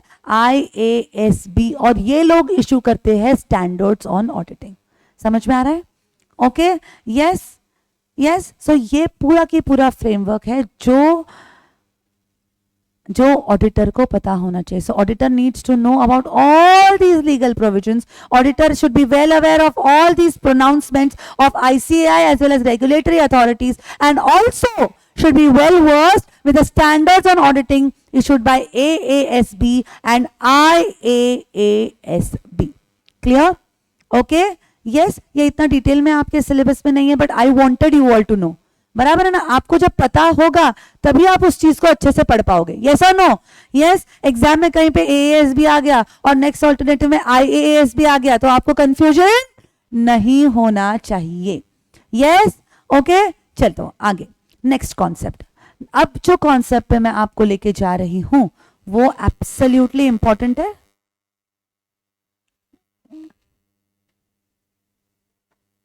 यस, यस जिस अगले कॉन्सेप्ट पे मैं आपको लेके जा रही हूं वो बहुत ज्यादा इंपॉर्टेंट है, पूरा फोकस से समझना। Financial reporting framework. सबसे पहले तो मुझे ये बताओ फ्रेमवर्क मतलब क्या? एक ढांचा, हाँ या ना? एक second. Yes framework. Can I say framework मतलब एक ढांचा, एक स्ट्रक्चर? यस और no? Reporting structure, reporting framework मतलब क्या? एक ऑर्गेनाइजेशन, चाहे वो कंपनी हो, चाहे वो बैंक हो, चाहे वो इंश्योरेंस कंपनी हो, चाहे वो टेलीकॉम कंपनी हो, चाहे वो इलेक्ट्रिसिटी कंपनी हो, ओके क्या एवरी कंपनी अपने यूजर्स को रिपोर्टिंग करना चाहेगी? क्या रिपोर्टिंग करना चाहेगी? बहुत इंपॉर्टेंट है। यस क्या रिपोर्टिंग करना चाहिए? It's financial operations, it's financial performance, हाँ या ना? यस वो अपना क्या देना चाहेगी? व्हाट ऑल ऑपरेशंस हुए हैं, हमने क्या क्या काम किया है, हमको उसमें कितना प्रॉफिटेबिलिटी हुआ है, हाँ या ना? यस और नो? ओके ठीक है ठीक है। अगर कंपनी होगा तो वो balance sheet, profit and loss account बनाएगा, statement of changes in equity बनाएगा, कैश फ्लो बनाएगा, ठीक है। अगर प्रोप्राइटरशिप फॉर्म रहा तो बैलेंस शीट बनाएगा, प्रॉफिट एंड लॉस अकाउंट बनाएगा, बाकी दोनों की रिक्वायरमेंट नहीं है, ठीक है। अगर बैंक रहा तो, अगर बैंक रहा तो क्या वो स्टेटमेंट्स बनाएगा? बनाएगा, पर क्या उन स्टेटमेंट्स को नाम दिया जाएगा बैलेंस शीट? क्या उसको कहा जाएगा प्रॉफिट एंड लॉस अकाउंट? हाँ या ना? नहीं। मेरा बोलने का मतलब क्या है? Your operations and your performance will be reduced down to the statements, right? But those will be known as financial statements. बोलने का मतलब ये है, बोलने का मतलब ये है कि स्टेटमेंट ऑफ परफॉर्मेंस तो हर प्रकार की एंटिटी करेगी, हर प्रकार का ऑर्गेनाइजेशन करेगा, पर उस स्टेटमेंट को जरूरी नहीं है कि हम बैलेंस शीट ही कहें, उस स्टेटमेंट को जरूरी नहीं है हम प्रॉफिट एंड लॉस अकाउंट ही कहें। इसलिए कहीं पर भी पूरे ऑडिट में आप balance sheet, profit and loss account नाम नहीं सुनोगे, आप नाम क्या सुनोगे? Financial statements. क्यों? क्योंकि आपका बिजनेस, आपका कारोबार कौन से नेचर का है? समझो, आपका कारोबार कौन से नेचर का है उसके ऊपर डिपेंड करता है कि आप किस प्रकार के स्टेटमेंट्स बनाओगे। अगर आप कंपनी हो तो आप शेड्यूल 3 को फॉलो करोगे और आप उसके हिसाब से रिक्वायरमेंट्स करोगे। अगर आप बैंक हो तो आप बैंक रेगुलेशन एक्ट के हिसाब से स्टेटमेंट्स बनाओगे। Do you understand? मतलब हर टाइप ऑफ एंटिटी के लिए रिपोर्टिंग का फ्रेमवर्क डिफरेंट है। समझो, हर टाइप ऑफ एंटिटी के लिए रिपोर्ट करने का फ्रेमवर्क अलग है। हर कोई balance sheet, P&L accounts, cash flow या statement of changes in equity नहीं बनाने वाला। इसलिए सबसे पहले पूरे ऑडिट में आप वर्ड, कॉन्सेप्ट जो यूज होता है वो क्या है? Financial statements. समझ में आ रहा है? ओके क्योंकि बैंक जो है, इंश्योरेंस कंपनीज जो है, वो इस नाम से नहीं, अलग अलग नाम से अपने फाइनेंशियल स्टेटमेंट्स बनाती है, राइट? ओके इतना ही नहीं, इतना ही नहीं, सपोज अगर आपका काम इंडिया में है तो आपको क्या एप्लीकेबल हो जाएगा? एएस एप्लीकेबल हो जाएगा। अगर आप ग्लोबल लेवल पे काम करते हो तो आपको जीएफआरएस एप्लीकेबल हो जाएगा, राइट? अगर आप यूके में काम कर रहे हो तो आपको आईएफआरएस एप्लीकेबल हो जाएगा, राइट? आप इंटरनेशनल लेवल पे काम कर रहे हो, आपको इंड एएस एप्लीकेबल हो जाएगा, हाँ या ना? राइट? सो आपका व्हाट इज द एक्सटेंट, आपके बाउंड्रीज, आप किस प्रकार का कारोबार करते हो, आपका नेचर ऑफ एंटिटी क्या है, यह डिसाइड करेगा कि आपका रिपोर्टिंग फ्रेमवर्क कैसा होगा, हाँ या ना? यस एवरीवन, समझ में आ रहा है? इसलिए यहां पे वर्ड क्या है? Financial reporting framework. फ्रेमवर्क मतलब ढांचा, रिपोर्ट करना मतलब आपके परफॉर्मेंस को आप रिपोर्ट करोगे, आप स्टेटमेंट्स बनाओगे, तो आप जो स्टेटमेंट्स बनाओगे उनका ढांचा क्या होगा, आप जो आपके फाइनेंसेस का रिपोर्टिंग करोगे उसका ढांचा किस प्रकार से होगा, ये इस कॉन्सेप्ट में बताया गया है, financial reporting framework. Clear everyone? तो अगर आप पढ़ोगे what does it mean, the most important concept जो सबसे ज्यादा आपको पढ़ने में आएगा वो है एफआरएफ, फाइनेंशियल रिपोर्टिंग फ्रेमवर्क। एक चीज याद रखना, आपका क्लाइंट है, आपका क्लाइंट आपको ऑडिट करना है, आपको ऑडिट किस पे करना है? फाइनेंशियल स्टेटमेंट्स पे करना है, बराबर है? वो फाइनेंशियल स्टेटमेंट्स किसके हिसाब से होंगे? इसके हिसाब से। फाइनेंशियल रिपोर्टिंग फ्रेमवर्क के हिसाब से होंगे। वो फाइनेंशियल स्टेटमेंट्स कैसे बनाएगा? उसके रिपोर्टिंग फ्रेमवर्क के हिसाब से बनाएगा। समझ में आ रहा है क्या? समझ में आ रहा है? उसको कौन सा रिपोर्टिंग फ्रेमवर्क एप्लीकेबल है उसके हिसाब से वो अपना फाइनेंशियल स्टेटमेंट बनाएगा। Clear? Yes. So financial reporting framework means principles, guidelines, standards on the basis of which FS are prepared। अब समझ में आ रहा है क्या आपको? यस? अब समझ में आ रहा है क्या? यस और नो? ये समझना बहुत ज्यादा इंपॉर्टेंट है। ओके कि क्यों मैम इतना कॉम्प्लिकेट क्यों किया है ऑडिट को? फाइनेंशियल स्टेटमेंट क्यों बोलने का? बैलेंस शीट P&L बोला तो कितना इजी है समझने को, बट बैलेंस शीट P&L हर प्रकार का एंटिटी नहीं बनाता। The way the nature of entity changes, the reporting framework also changes. So financial statements are prepared as per financial reporting framework. Come on everybody with me. Financial statements are prepared as per financial reporting framework. Her standard के हर line में, मजाक नहीं कर रही, हर line में आपको FRF का जिक्र आएगा। So this concept is so important. Financial reporting framework ऐसे पढ़ते हैं तो क्या लगता है अगर मैं ऐसा स्टेटमेंट बोलूं, auditor is responsible to present an opinion on financial statements which are prepared as per financial reporting framework which present a true and fair view on the statement of affairs। Okay, ये सुन के ही पढ़ के ही आपको कैसा हो जाता है? Audit बहुत डिफिकल्ट है, बराबर है ना? राइट। बट एक्चुअली अगर हम उसको टेक्निकली समझे तो उन्होंने क्या बोला है कि ऑडिटर है, ओपिनियन देगा, फाइनेंशियल स्टेटमेंट्स पे देगा। वो फाइनेंशियल स्टेटमेंट्स कैसे होंगे? हमको तो बाय हार्ट है, नींद में भी पूछ लो। Financial statements are prepared as per applicable financial reporting framework. आपको जो फाइनेंशियल रिपोर्टिंग फ्रेमवर्क एप्लीकेबल होगा उसके हिसाब से आपको फाइनेंशियल स्टेटमेंट्स बनाना है। फाइनेंशियल स्टेटमेंट्स और कौन सा रिपोर्टिंग फ्रेमवर्क एप्लीकेबल होगा depends upon the nature and yes boundaries of the entity. आपका जो काम है आप कैसे कर रहे हो, इंडिया में कर रहे हो, इंडिया के बाहर कर रहे हो, आपका नेचर ऑफ एंटिटी क्या है, उस पर सब कुछ डिपेंड करता है। Clear? Shall we go ahead? Okay, so financial reporting framework means principles, guidelines, standards on the basis of which financial statements are prepared. On the basis of which? On the basis of which? जोर से, आवाज नहीं आया। On the basis of which financial statements are prepared. Clear? Okay?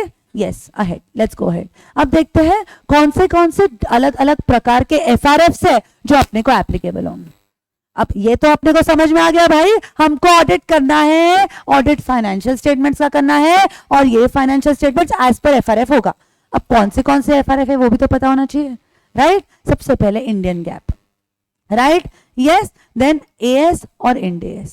अगर आप local level पे काम करते हो तो आपको AS एप्लीकेबल हो जाता है, और अगर आप इंटरनेशनल लेवल पे काम करते हो तो IND AS एप्लीकेबल हो जाता है। करेक्ट है?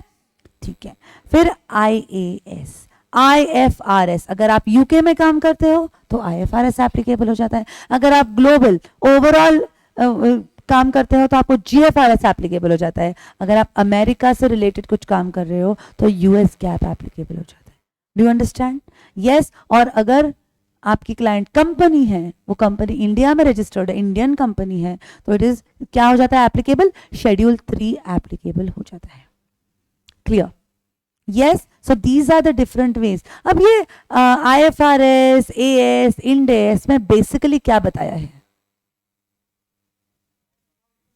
How to prepare financial statements, बराबर है ना? मतलब फॉर एग्जाम्पल अगर आपको बोरोइंग कॉस्ट आपके फाइनेंशियल स्टेटमेंट्स में लिखना है तो, और अगर आपका काम अमेरिका में है तो आपको वहां पे US गैप के हिसाब से आपको क्या करना पड़ेगा? US गैप ओपन करके देखो, उसमें बोरोइंग कॉस्ट कैसे प्रेजेंट करना है वैसे आपको प्रेजेंट करना है अपने फाइनेंशियल स्टेटमेंट्स में। It's very simple. समझ में आया? Okay, yes. So this is all about the FRF। अब FRF के 2 कैटेगरीज है। एक है कॉम्प्लायंस फ्रेमवर्क। Okay, yes. आपने कभी एप्स डाउनलोड किए है मोबाइल पे? तो एक एक्शन किए बिना आप आगे ही नहीं जा सकते। एक, I agree to all the terms and conditions.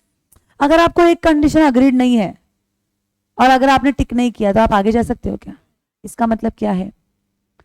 चाहे कुछ भी हो जाए, चाहे हमें पसंद हो, चाहे हमारे प्राइवेसी का कुछ भी क्यों ना होता हो, पर हमको एक्सेप्ट करना ही पड़ता है. You have to comply with the terms and conditions. This is nothing but compliance framework. This is nothing but compliance framework. Clear everyone? Yes? Okay? जैसे कि for example schedule 3 again, current assets, non current assets. क्या आप third category में divide कर सकते हो? क्या हिम्मत कर सकते हो क्या एसेट्स को थर्ड कैटेगरी में डिवाइड करने की? नहीं. कॉम्प्लाई करना पड़ेगा तो करना ही पड़ेगा. This is known as compliance financial reporting framework. इसका मतलब क्या है, ध्यान से समझना. इसका मतलब क्या है, कॉम्प्लायंस एफआरएफ आपको भी बोलता है आपको जो लीगल रेगुलेशंस में बताया गया है वो एज इट इज आपको फॉलो करना है. समझ में आया? ओके, ठीक है. आपने अकाउंटिंग स्टैंडर्ड्स पढ़े, हाँ या ना, ग्रुप 1 में? वहां पे एक छोटा सा कॉन्सेप्ट आपने पढ़ा है. वो कॉन्सेप्ट क्या था कि आपको अकाउंटिंग स्टैंडर्ड्स कॉम्प्लाई करना है. ओके, बट अगर ऐसा कोई सिचुएशन आ जाए कि जहां पे आपको अकाउंटिंग स्टैंडर्ड से डिविएट करना पड़े, तो क्या आप कर सकते हो? कर सकते हो. अगर बेटर प्रेजेंटेशन हो रहा है डिविएशन करके, तो आप उसको क्या कर सकते हो? बेटर प्रेजेंटेशन के लिए आप डिविएट कर सकते हो. आई रिपीट, बेटर प्रेजेंटेशन के लिए आप डिविएट कर सकते हो. This is fair presentation framework. इसको मैं और डिटेल में समझाती हूं. इसके लिए I have to refer section 129 of companies act. एक minute. Yes, I take you to section 129 of companies act. Yes, 1 minute.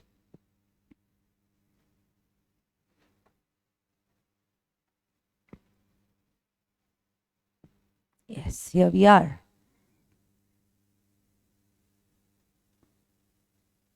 Yes, can you see it on the screen?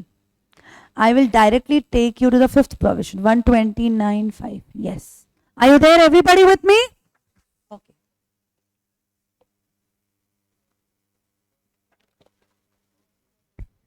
ध्यान से. Yes, come on. क्या बोला गया है? Without prejudice तो सब section 1, तो पहले हम सब सेक्शन 1 पे जाते हैं. एकदम अच्छे से लिंक करेंगे, नो टेंशन. आपको भी समझ में आना चाहिए ना कैसे पढ़ना है, हाँ या ना? Okay, so let's come to sub section 1. Everybody full focus, बहुत मजा आने वाला है. The financial statement shall give a true and fair view of the state of affairs of the company और companies, comply with accounting standards and shall be in the form or forms as may be provided for different class or classes of companies in schedule 3. मतलब यहाँ पे क्या बोला गया है कि आपको एएस और शेड्यूल 3 को कॉम्प्लाई करना है, हाँ या ना? देखो ना, यहाँ पे सिंपल बताया गया है. क्या बोला गया है? ट्रू एंड फेयर व्यू चाहिए, उसके लिए आपको कॉम्प्लाई करना है. किसके साथ कॉम्प्लाई करना है? Accounting standards. मैं हाईलाइट नहीं कर पाऊंगी, मैं बस यहां पे यस बताया गया है. यस, अकाउंटिंग स्टैंडर्ड्स एंड यहां पे क्या बोला गया है? शेड्यूल 3, बिकॉज ये कंपनीज एक्ट है, बराबर है ना? यस, तो शेड्यूल 3 मतलब इनका कहना है कि आप एएस से कॉम्प्लाई करो, आप शेड्यूल 3 से कॉम्प्लाई करो, बट आपका प्रेजेंटेशन कैसा होना चाहिए? ट्रू एंड फेयर व्यू आना चाहिए भाई. ओके, अब मैं लेके जाती हूं आपको सबसेक्शन 5 की तरफ. बहुत ध्यान से. विदाउट प्रेजुडिस टू सबसेक्शन 1, मतलब सबसेक्शन जो बोल रहा है वो जय हो, आपको कॉम्प्लाई करना है एएस को और शेड्यूल 3 को. ठीक है, चलो ये तय रहा. ओके, अब आगे. Where the financial statements do not comply with the accounting standards, the company shall disclose in its financial statements the deviation. मतलब यहां पे क्या बोला गया है? आपको एएस को और शेड्यूल 3 को कॉम्प्लाई करना है. आपका मेन एम कॉम्प्लायंस का क्या होना चाहिए? True and fair view. But अगर डिविएशन करके ट्रू एंड फेयर व्यू ज्यादा अच्छे से आ रहा है तो आपको डिविएशन कर सकते हो. That is fair presentation framework. समझ में आया? कॉम्प्लायंस फ्रेमवर्क मतलब ना राइट देखो ना लेफ्ट देखो, जो बोला है वो फॉलो करो. समझ में आया? चतुर समझ में आया? यस, पर यहां पे क्या हुआ है, ये कौन है, ये कौन है? अपने बिजनेस का फायदा करने के लिए अगर अपने को एक दो पुलिस ऑफिसर को जेब में लेना पड़े तो लिया तो चलेगा, वो है फेयर प्रेजेंटेशन फ्रेमवर्क। समझ में आया? Do you understand? मतलब फेयर प्रेजेंटेशन क्या बोल रहा है कि अगर सबसे मेन है फोकस क्या है, फोकस क्या है फेयर प्रेजेंटेशन फ्रेमवर्क का? फोकस है ट्रू एंड फेयर व्यू पे। कॉम्प्लायंस फ्रेमवर्क का फोकस किस पे है? कॉम्प्लाई करो with the rules, regulations and legal requirements. समझ में आया? Yes, okay, yes. तो चलते हैं वापस। यस, तो कॉम्प्लायंस फ्रेमवर्क और फेयर प्रेजेंटेशन फ्रेमवर्क को एक बार पढ़ते हैं। Compliance framework, those FRFs, those financial reporting framework in which management is not permitted to take any deviation.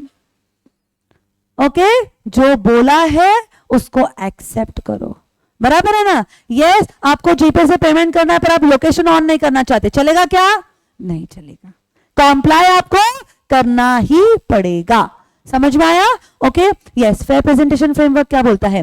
Those financial reporting frameworks in which management is permitted to take deviations to ensure that FS reflect what view? Yes, okay, yes, FS reflect, गलती से यहाँ पे टीका T ने, true and fair view. True and fair view मैं आपको लिखने का टाइम देने वाली हुई, इसलिए अभी पूरा कॉन्सेप्ट अच्छे से समझने पे फोकस रखो। You are going to take this down in your notebooks, चाहे आपको प्रिंट आउट दिए हुए हो या ना हो, क्योंकि मुझे गारंटी है 2 दिन बाद प्रिंट आउट कहीं तो खोया हुआ रहेगा। हाँ या ना? यस और नो? पास्ट एक्सपीरियंस, हाँ या ना? यस। तो चलो, कॉम्प्लायंस फ्रेमवर्क, कॉम्प्लायंस फ्रेमवर्क का फोकस किस पे होना चाहिए? यस, यहाँ पे फोकस इज व्हाट, कि आप एएस और शेड्यूल 3 को क्या करो? कॉम्प्लाई करो। मतलब यहां पे focus is on compliance, right? यहां पे यस, फेयर प्रेजेंटेशन फ्रेमवर्क में फोकस किस पे है?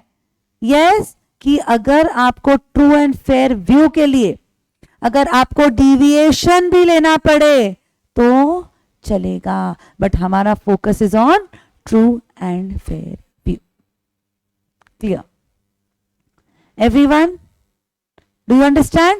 Is it easy now? तो पहले हमने क्या देखा? फ्रेमवर्क ऑफ ऑडिटिंग, मतलब एज एन ऑडिटर ऑडिट की दुनिया समझना, मतलब हमको कितनी सारी चीजें समझना है। देन वी सॉ कि ऑडिट हमको फाइनेंशियल स्टेटमेंट्स पे करना है। वो फाइनेंशियल स्टेटमेंट्स बनने चाहिए कैसे?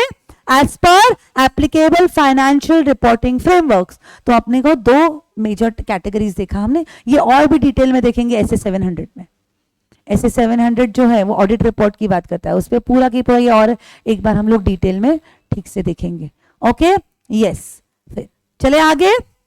ओके, किसका?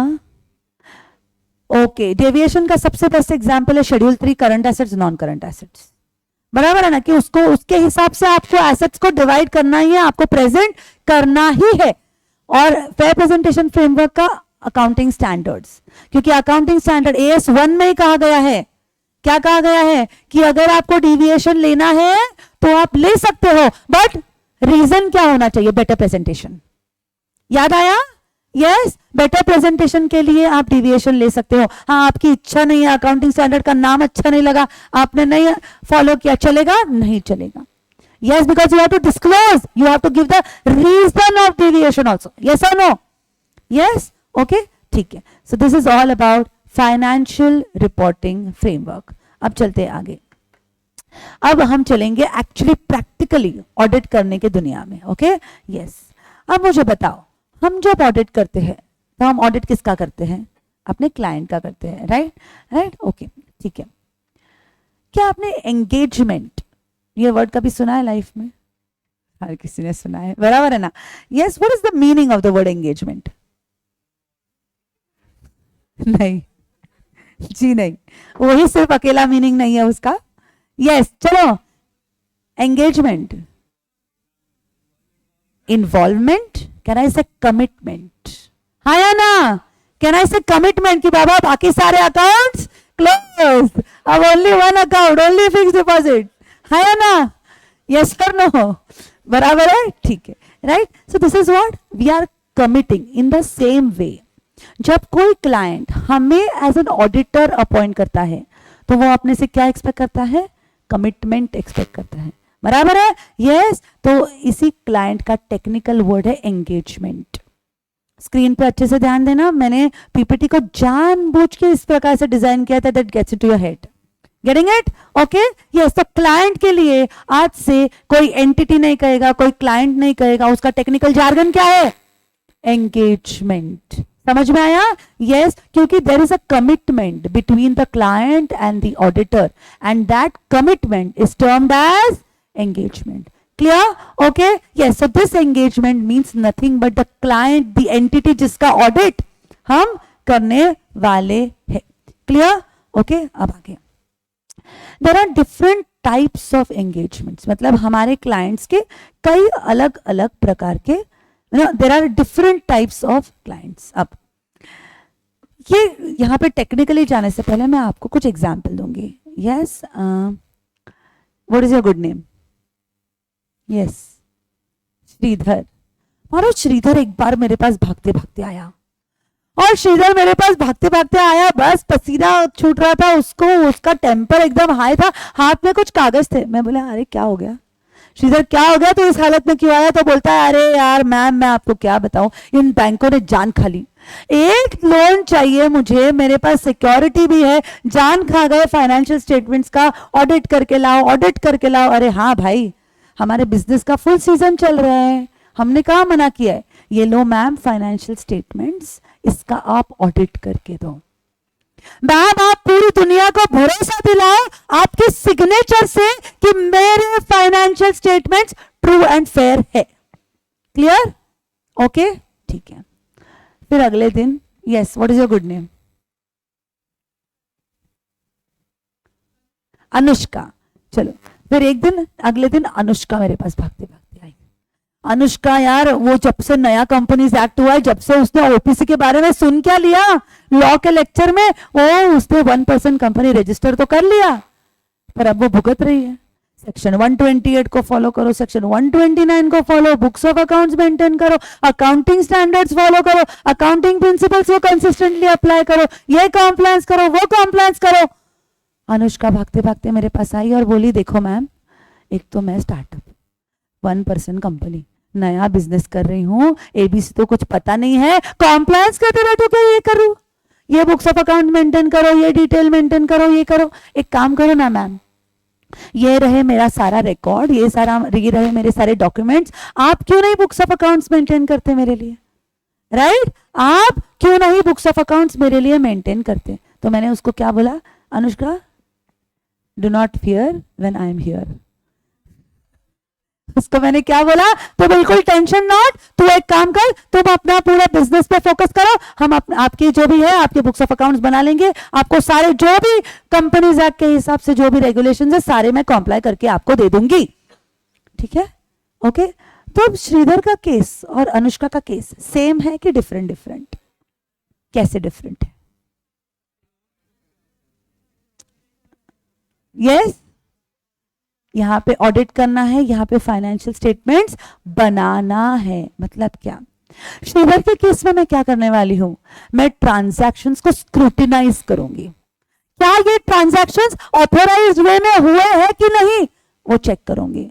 हर चीज की जांच पड़ताल करूंगी, हाँ या ना. मतलब मैं ऑडिट करूंगी और ऑडिट करके सिग्नेचर करूंगी उस ऑडिटेड, उस फाइनेंशियल स्टेटमेंट्स पे. मतलब मैं पूरी दुनिया को आश्वासन दूंगी कि this financial statements are true and fair. Yes और नो? अब मैं पूरी दुनिया को आश्वासन दूंगी, मतलब मैं पूरी दुनिया को एश्योरेंस दूंगी, हाँ या ना? यस.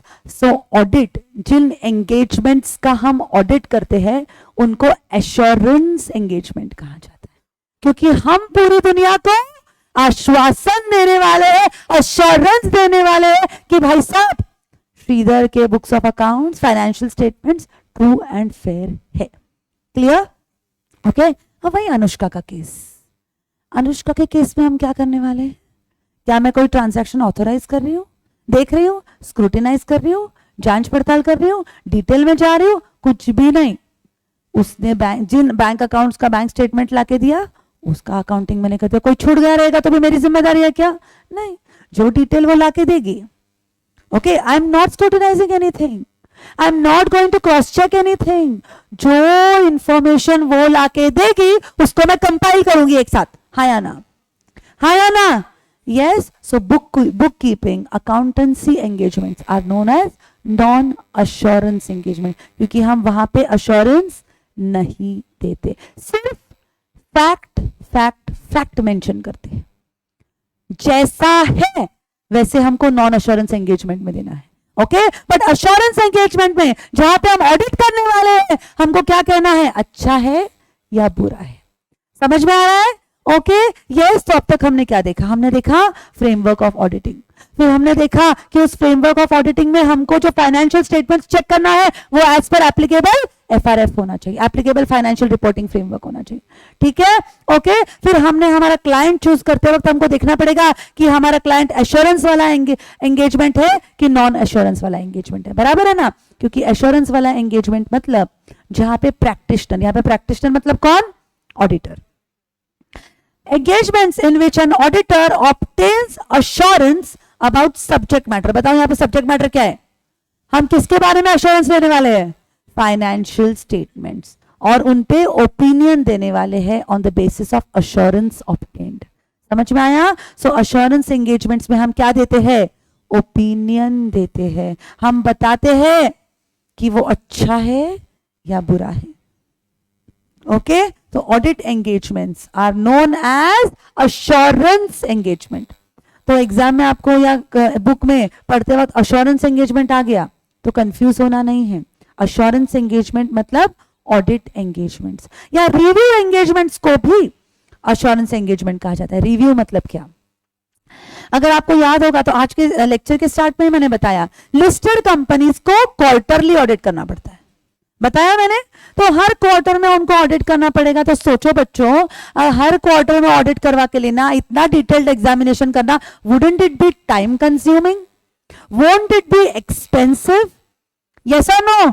यस। तो वो कंपनी तब क्या करती है? लिमिटेड एग्जामिनेशन करती है, लिमिटेड एग्जामिनेशन करती है। Okay, yes. उसको भी क्या कहा जाता है? अश्योरेंस एंगेजमेंट ही कहा जाता है। समझ में आया? ओके, तो एक है अश्योरेंस एंगेजमेंट, एक है नॉन अश्योरेंस एंगेजमेंट। अब नॉन अश्योरेंस एंगेजमेंट में हम लोग क्या करते हैं? Do we give assurance? No, we only report on fact findings. जो भी फैक्ट हमको पता चला है वो हमने आपके सामने रख दिया। अब आपको शादी करना है, नहीं शादी करना है, अच्छा है, बुरा है, क्या है, वो आप अपना डिसाइड करो। Do you understand everyone? Okay, yes. So this is known as non assurance engagement. Non assurance के एंगेजमेंट के केस में सिर्फ फैक्ट अपने को मेंशन करना है, अपने को अश्योरेंस नहीं देना, अपने को ओपिनियन नहीं देना। समझ में आया?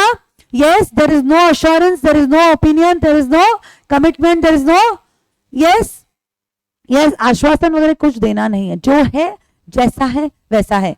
Okay, yes. तो कंपाइलेशन एंगेजमेंट्स, कंपाइलेशन मतलब कंपाइल करना, कंपाइल करना मतलब सारे डेटा को एक साथ करके बुक्स ऑफ अकाउंट्स में कन्वर्ट करना। Compiling of transactions into books of accounts is a compilation engagement. समझ में आया? Okay, yes. तो अश्योरेंस का केस मतलब अच्छा है कि बुरा है डिसाइड करना। ओके, बट नॉन अश्योरेंस के केस में मोटा है, नाटा है, जैसा है वैसा है, ऐसा है। समझ में आया? Yes, getting it? Okay, so this is nothing but assurance engagement and non-assurance engagement.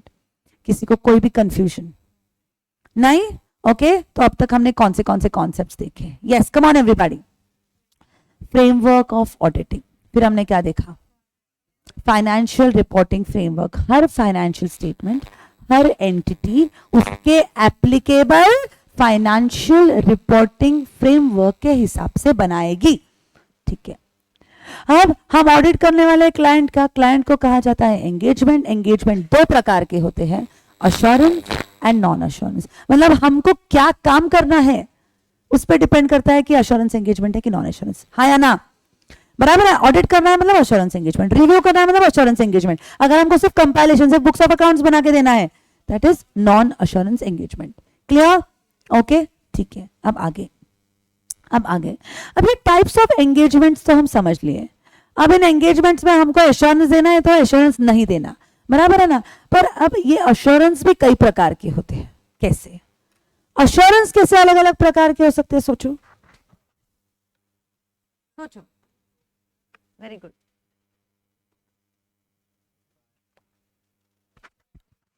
Yes, 100% correct है बोलना, पार्टली करेक्ट है बोलना, बराबर है ना। ये अलग अलग प्रकार के अश्योरेंस है। जैसे कि मैंने आपको बताया, क्या बताया? क्या एक ऑडिटर 100% चेकिंग कर सकता है? क्या बोलो?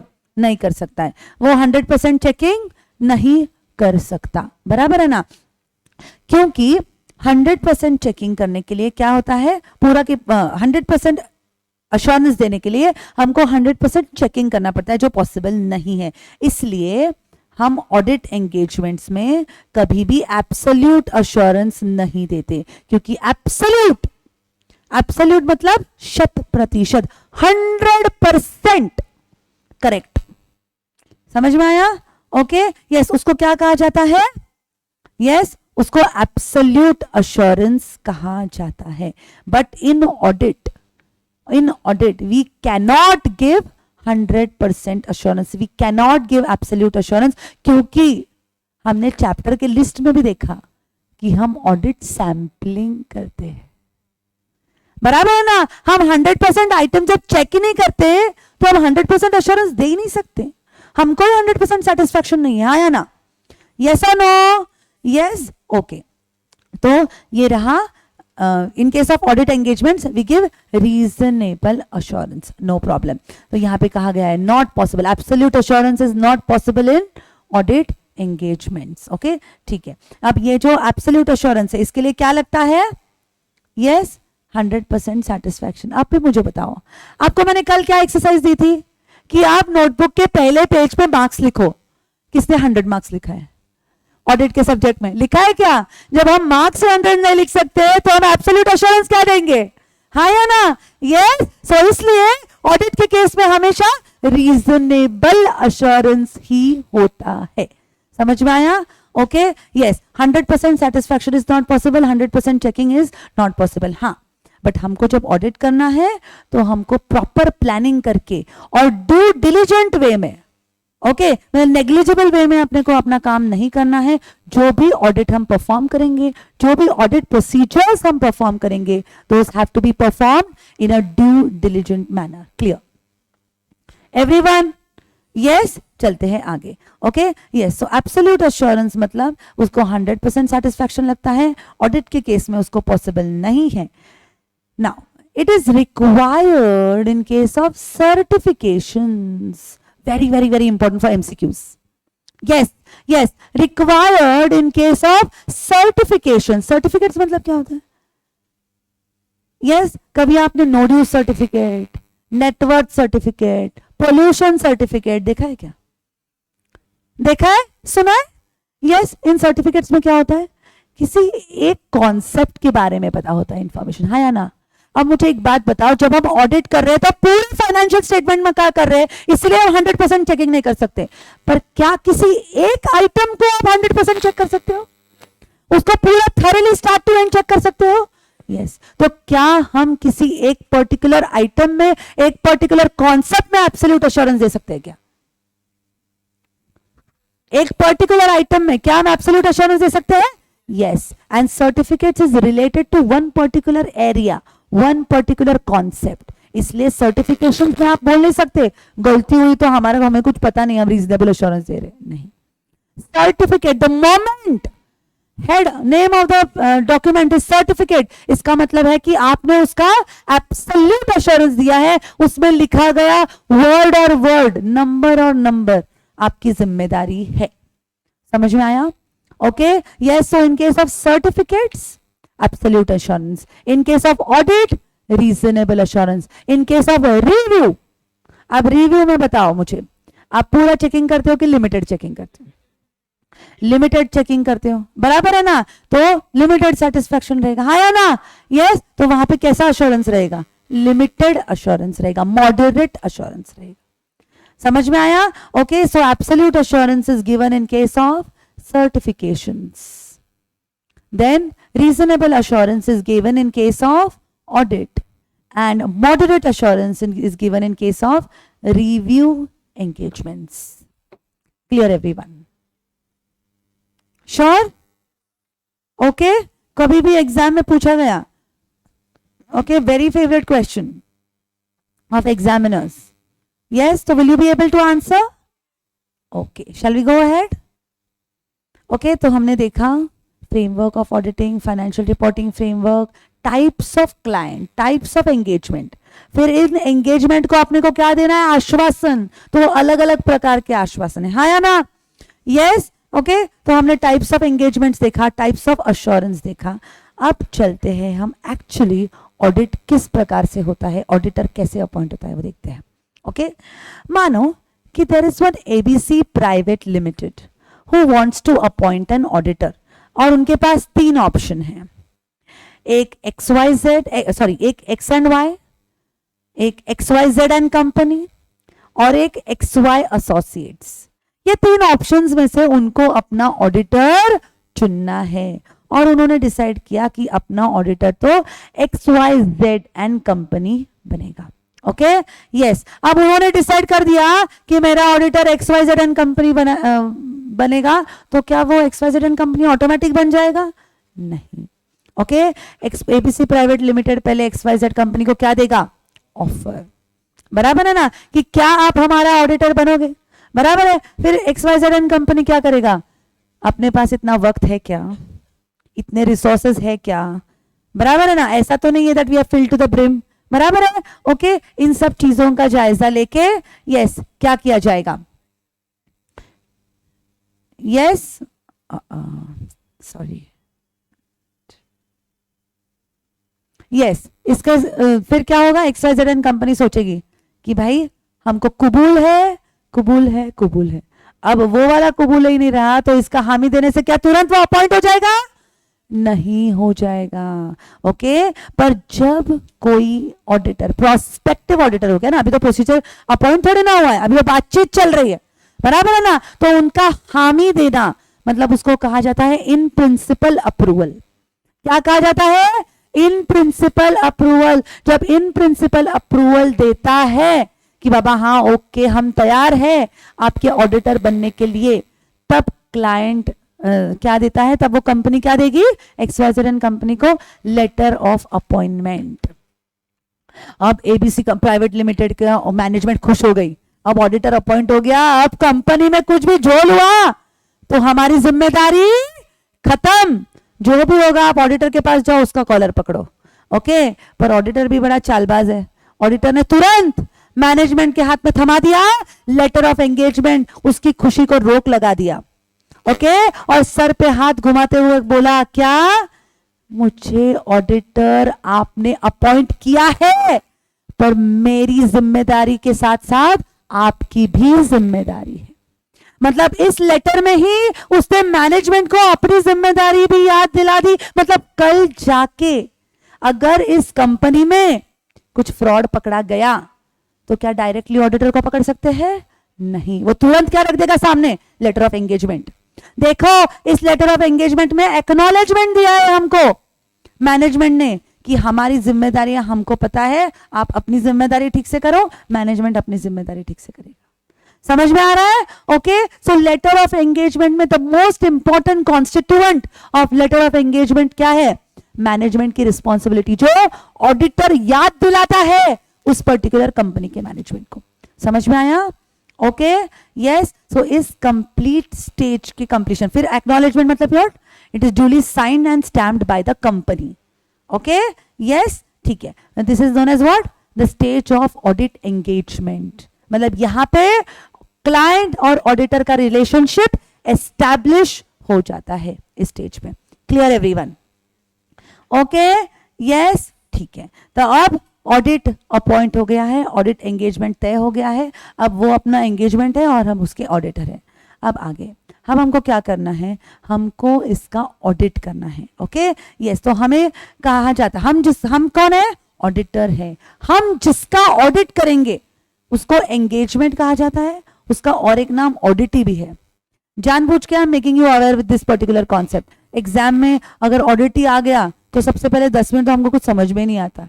एक तो एग्जाम के प्रेशर बहुत होता है, नया कुछ वर्ड सामने आ गया तो वी वैफल, यस और नो, वी स्टार्ट वैफलिंग, यस और नो, बराबर है। तो इसके लिए कभी भी एग्जाम में ऐसा कोई सिचुएशन आया, पेन नीचे रखो, 2 मिनट आंखें बंद कर लो, 2 मिनट में कोई पहाड़ नहीं टूटने वाला, and then you try and read the question. Okay, yes, auditee मतलब कौन, जिसका हम ऑडिटर है, हम जिसका ऑडिट कर रहे हो ऑडिटी मतलब अपना क्लाइंट। अपना क्लाइंट को और भी क्या कहा जाता है, ऑडिटी भी कहा जाता है। समझ में आया? ओके, ठीक है। अब हम इसको क्या करना है, ऑडिट करना है। अब ऑडिट करना है इसका मतलब क्या है, सबसे पहले तो हमको हमारे क्लाइंट का माहौल कैसा है ये समझना है। अब ये माहौल कैसा है समझना मतलब क्या समझना, कि हमारा जो क्लाइंट है ना उसका मैनेजमेंट कैसा है, उसके एम्प्लॉयज कैसे हैं, क्या उसके मैनेजमेंट में इंटीग्रिटी है, क्या जीरो टॉलरेंस पॉलिसी है, क्या इसका मैनेजमेंट अच्छा है, क्या इसके एम्प्लॉयज एथिकल है, क्या इनके एम्प्लॉयज को मोटिवेट करने के लिए पे पैकेजेस दिए जाते हैं, राइट। मतलब इस सब से अपने को पता चलेगा कि ये जो एंटिटी, ये जो अपना क्लाइंट है, ये जो अपना एंगेजमेंट है, ये हेल्दी है या नहीं, अच्छा है या नहीं। समझ में आ रहा है क्या? Yes everyone? Okay, PPT clear नहीं दिख रही है। Okay okay, just 1 minute, I try, just 1 minute.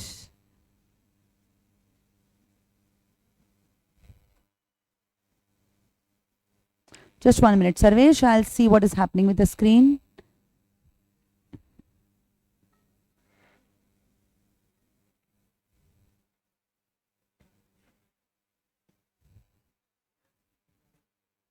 अरे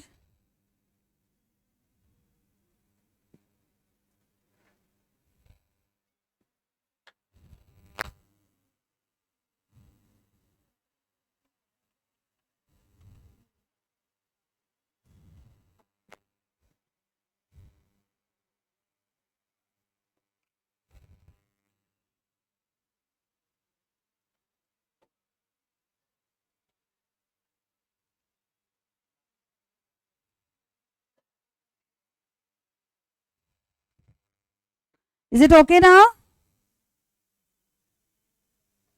हाँ, आई नो पूरा नहीं दिख रहा है, वही मैं पूरा करने की कोशिश कर रही हूँ, बट यहाँ पे स्क्रीन में मुझे और कुछ दिख रहा है। I am trying to figure out.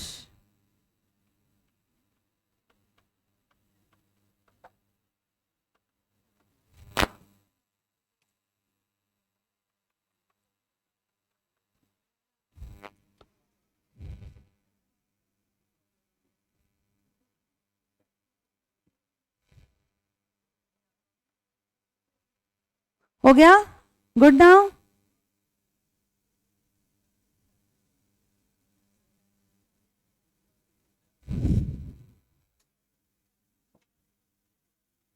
Okay, yes. तो हमको सबसे पहले समझना क्या जरूरी है कि माहौल कैसा है, हम जिसका ऑडिट करने वाले हैं उसके प्रिंसिपल्स क्या है, उसके एम्प्लॉयज कैसे है, उसका मैनेजमेंट कैसा है। Okay, understanding of the entity, sole proprietor है, पार्टनरशिप है, कंपनी है, बैंक है, कोऑपरेटिव सोसाइटी है, फाइनेंस स्ट्रक्चर क्या है, और सेल फोन पैसा है कि बैंक बाहर से लोन लिया है, बराबर है। ओके, उसके इंटरनल कंट्रोल्स कैसे है, इसके इंटरनल कंट्रोल पे हम विश्वास रख सकते हैं कि नहीं रख सकते। जैसे कि फॉर एग्जांपल हमने अपने क्लाइंट को पूछा, अपने एंगेजमेंट को, यस कि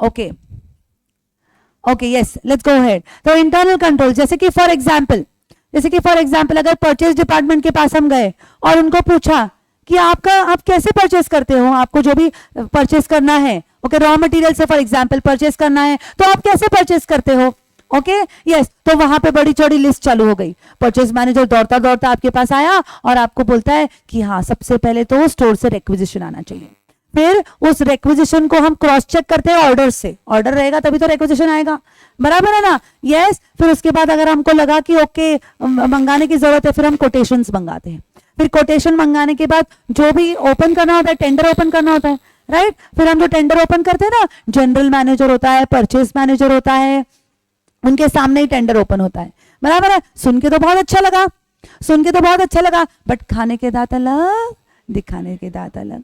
ऑन पेपर से अगर अपना ये कंट्रोल होगा तो चलेगा क्या? नहीं चलेगा, क्योंकि अगर इंटरनल कंट्रोल्स अच्छे नहीं रहे तो यहां पे सबसे ज्यादा क्या हो जाएगा?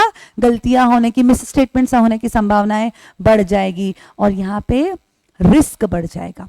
बराबर है। The moment risky areas increase, the extent of checking again what it increases. समझ में आया? Okay, yes, extent of checking increases. बराबर है। तो हमको सबसे पहले अपनी स्ट्रैटेजी, प्लान, प्रोग्राम बनने से पहले हमको क्या समझना जरूरी है? एंटिटी को समझना जरूरी है, उसके कंट्रोल्स को समझना जरूरी है। बराबर है। फिर उसके बाद हम ड्रॉ करेंगे अपना ऑडिट स्ट्रैटेजी। ऑडिट स्ट्रैटेजी मतलब nature, timing, extent of audit. बराबर है ना? ऑडिट प्लान मतलब nature, timing, extent of audit procedures. हाँ या ना? यस और नो? फिर ऑडिट प्रोग्राम मतलब ऑडिट कौन करेगा उसका, यस, स्टाफ एलोकेशन। हाँ या ना? Yes, staff allocation is known as audit programme. Yes और नो एवरीवन? इस स्टेज को कहा जाता है ऑडिट प्लानिंग। मतलब पहले ऑडिट एंगेजमेंट, हमने ऑडिट एक्सेप्ट किया, फिर हमने ऑडिट को करने का तरीका तय किया, उसको कहा जाता है ऑडिट प्लानिंग। अब चलते हैं आगे। अब हमने ऑडिट प्लान तो बना दिया, हमने डिसाइड तो कर लिया हमको कौन से ऑडिट प्रोसीजर्स करना है। बराबर है ना?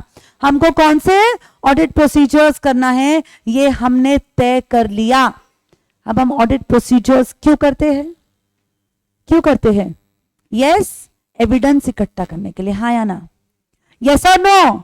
Yes, tell me my dear students. Yes, हम लोग ऑडिट एविडेंस इकट्ठा करने के लिए ऑडिट प्रोसीजर्स करते हैं। ओके, यस, क्योंकि जो भी ऑडिट प्रोसीजर्स हम करते हैं वो ऑडिट डॉक्यूमेंटेशन करेंगे और फिर उससे हम हमारे कंक्लूजन्स ड्रॉ करेंगे जिनको हम एविडेंस के तौर पे रिकॉर्ड करेंगे। Okay, yes. अब क्या हुआ? अब क्या हुआ? हमने एक क्लाइंट का एंगेजमेंट एक्सेप्ट कर लिया, फिर उस एंगेजमेंट का अभी हमको काम चालू करना है, हमको ऑडिट करना है। तो मैंने क्या किया, मेरे ऑफिस में जो 3 लड़कियों का ग्रुप था, उनको, वो जस्ट ज्वाइन हुए थे, बहुत एक्साइटेड थे कि हमको भी ऑडिट करने जाना है, उनको भेज दिया मैंने क्लाइंट के प्लेस पे ऑडिट करने के लिए। ओके, बड़े खुशी खुशी वो तीनों लड़कियां चली गई और जो मैंने बोला था, क्या बताऊं, लड़कियों का कमिटमेंट लेवल, जो मैंने बताया था, एक और एक शब्द, एक और एक कॉन्सेप्ट, एक और एक चीज, एक और एक डॉक्यूमेंट उन्होंने ठीक से चेक किया और फिर 3 वड्डी वड्डी फाइलें लेके आ गई मेरे पास। मैम, ये रहा हमारा काम और ये सारी चीजें हमने चेक करी है और ये रहे हमारे एविडेंसेस। Okay, yes. तो अब मुझे बताओ, क्या इन तीनों ने चेक किए हुए जो भी एविडेंस उन्होंने ड्रॉ किया है, क्या वो मैं एज इट इज एक्सेप्ट कर सकती हूँ क्या? Y? I have to go through, I have to check, I have to evaluate the evidence. Only collection of evidences is not enough. Do you understand? The collected evidence needs to be evaluated. Clear everyone? Okay? Yes. So यहाँ पे हमको क्या करना है, एक बार plan बन गया, फिर हमको ऑडिट प्रोसीजर्स परफॉर्म करना है। इससे हम कलेक्ट करेंगे ऑडिट एविडेंस, बट इस ऑडिट एविडेंस को बाद में इवैल्यूएट करना भी इंपॉर्टेंट है। इस स्टेज को कहा जाता है ऑडिट एग्जीक्यूशन। पहले होता है ऑडिट एंगेजमेंट, वहां पे एक्सेप्ट हुआ, फिर हमने प्लानिंग किया, एंटिटी को समझ के स्ट्रैटेजी प्लान को ड्रॉ करी, प्लान ड्रॉ किया, प्रोग्राम ड्रॉ किया, फिर काम चालू किया, मतलब एविडेंसेस कलेक्ट किए एंड इवैल्यूएट किए। सो जब भी आप एविडेंस नोटबुक में लिखोगे, एग्जाम में लिखोगे, सिर्फ collected evidence, no, collection and evaluation of audit evidences. Clear? Yes, सिर्फ कलेक्शन ऑफ एविडेंस हमको नहीं करना है, collection and evaluation of evidences. Clear? तो ये बन गया हमारा ऑडिट एग्जीक्यूशन का स्टेज। ओके, चलो अब चलते हैं आगे। अब ऑडिट एविडेंस हमने कलेक्ट कर लिया, हमने इवैल्यूएट कर लिया, तो मतलब हमारा क्या हो गया, हमारा काम खत्म हो गया। हमको कंक्लूजन ड्रॉ करना है। बराबर है? यस, कंक्लूजन जो हमको ड्रॉ करना है, यस, जो कंक्लूजन हमको ड्रॉ करना है फाइनेंशियल स्टेटमेंट्स पे, वो हम कैसे देंगे? In a way of audit report. Okay तो क्या हमको जो भी गलतियां लगेगी वो हम डायरेक्टली ऑडिट रिपोर्ट में फाइनली डाल देंगे कि मैनेजमेंट को मौका देंगे? देंगे कि नहीं?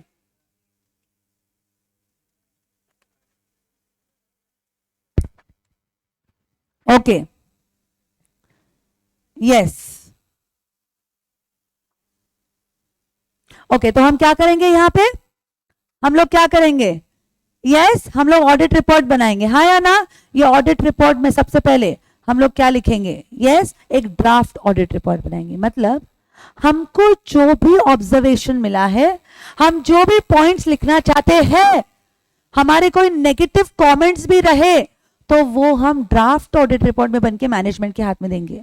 पहले बात फिर लात, ये कृष्ण जब महाभारत में लिखा हुआ है, क्या? पहले मौका दो, मैनेजमेंट को मौका दो, ये गलतियां सुधर जा, ठीक कर ले, नहीं तो ऑडिट रिपोर्ट में जाएगा। समझ में आया?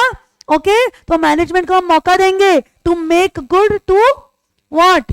To revise the things, to revise the financial statements. अगर हो गया तो ठीक, नहीं हुआ तो वो पॉइंट्स को इंक्लूड कर देंगे हम फाइनल इंडिपेंडेंट ऑडिट रिपोर्ट में।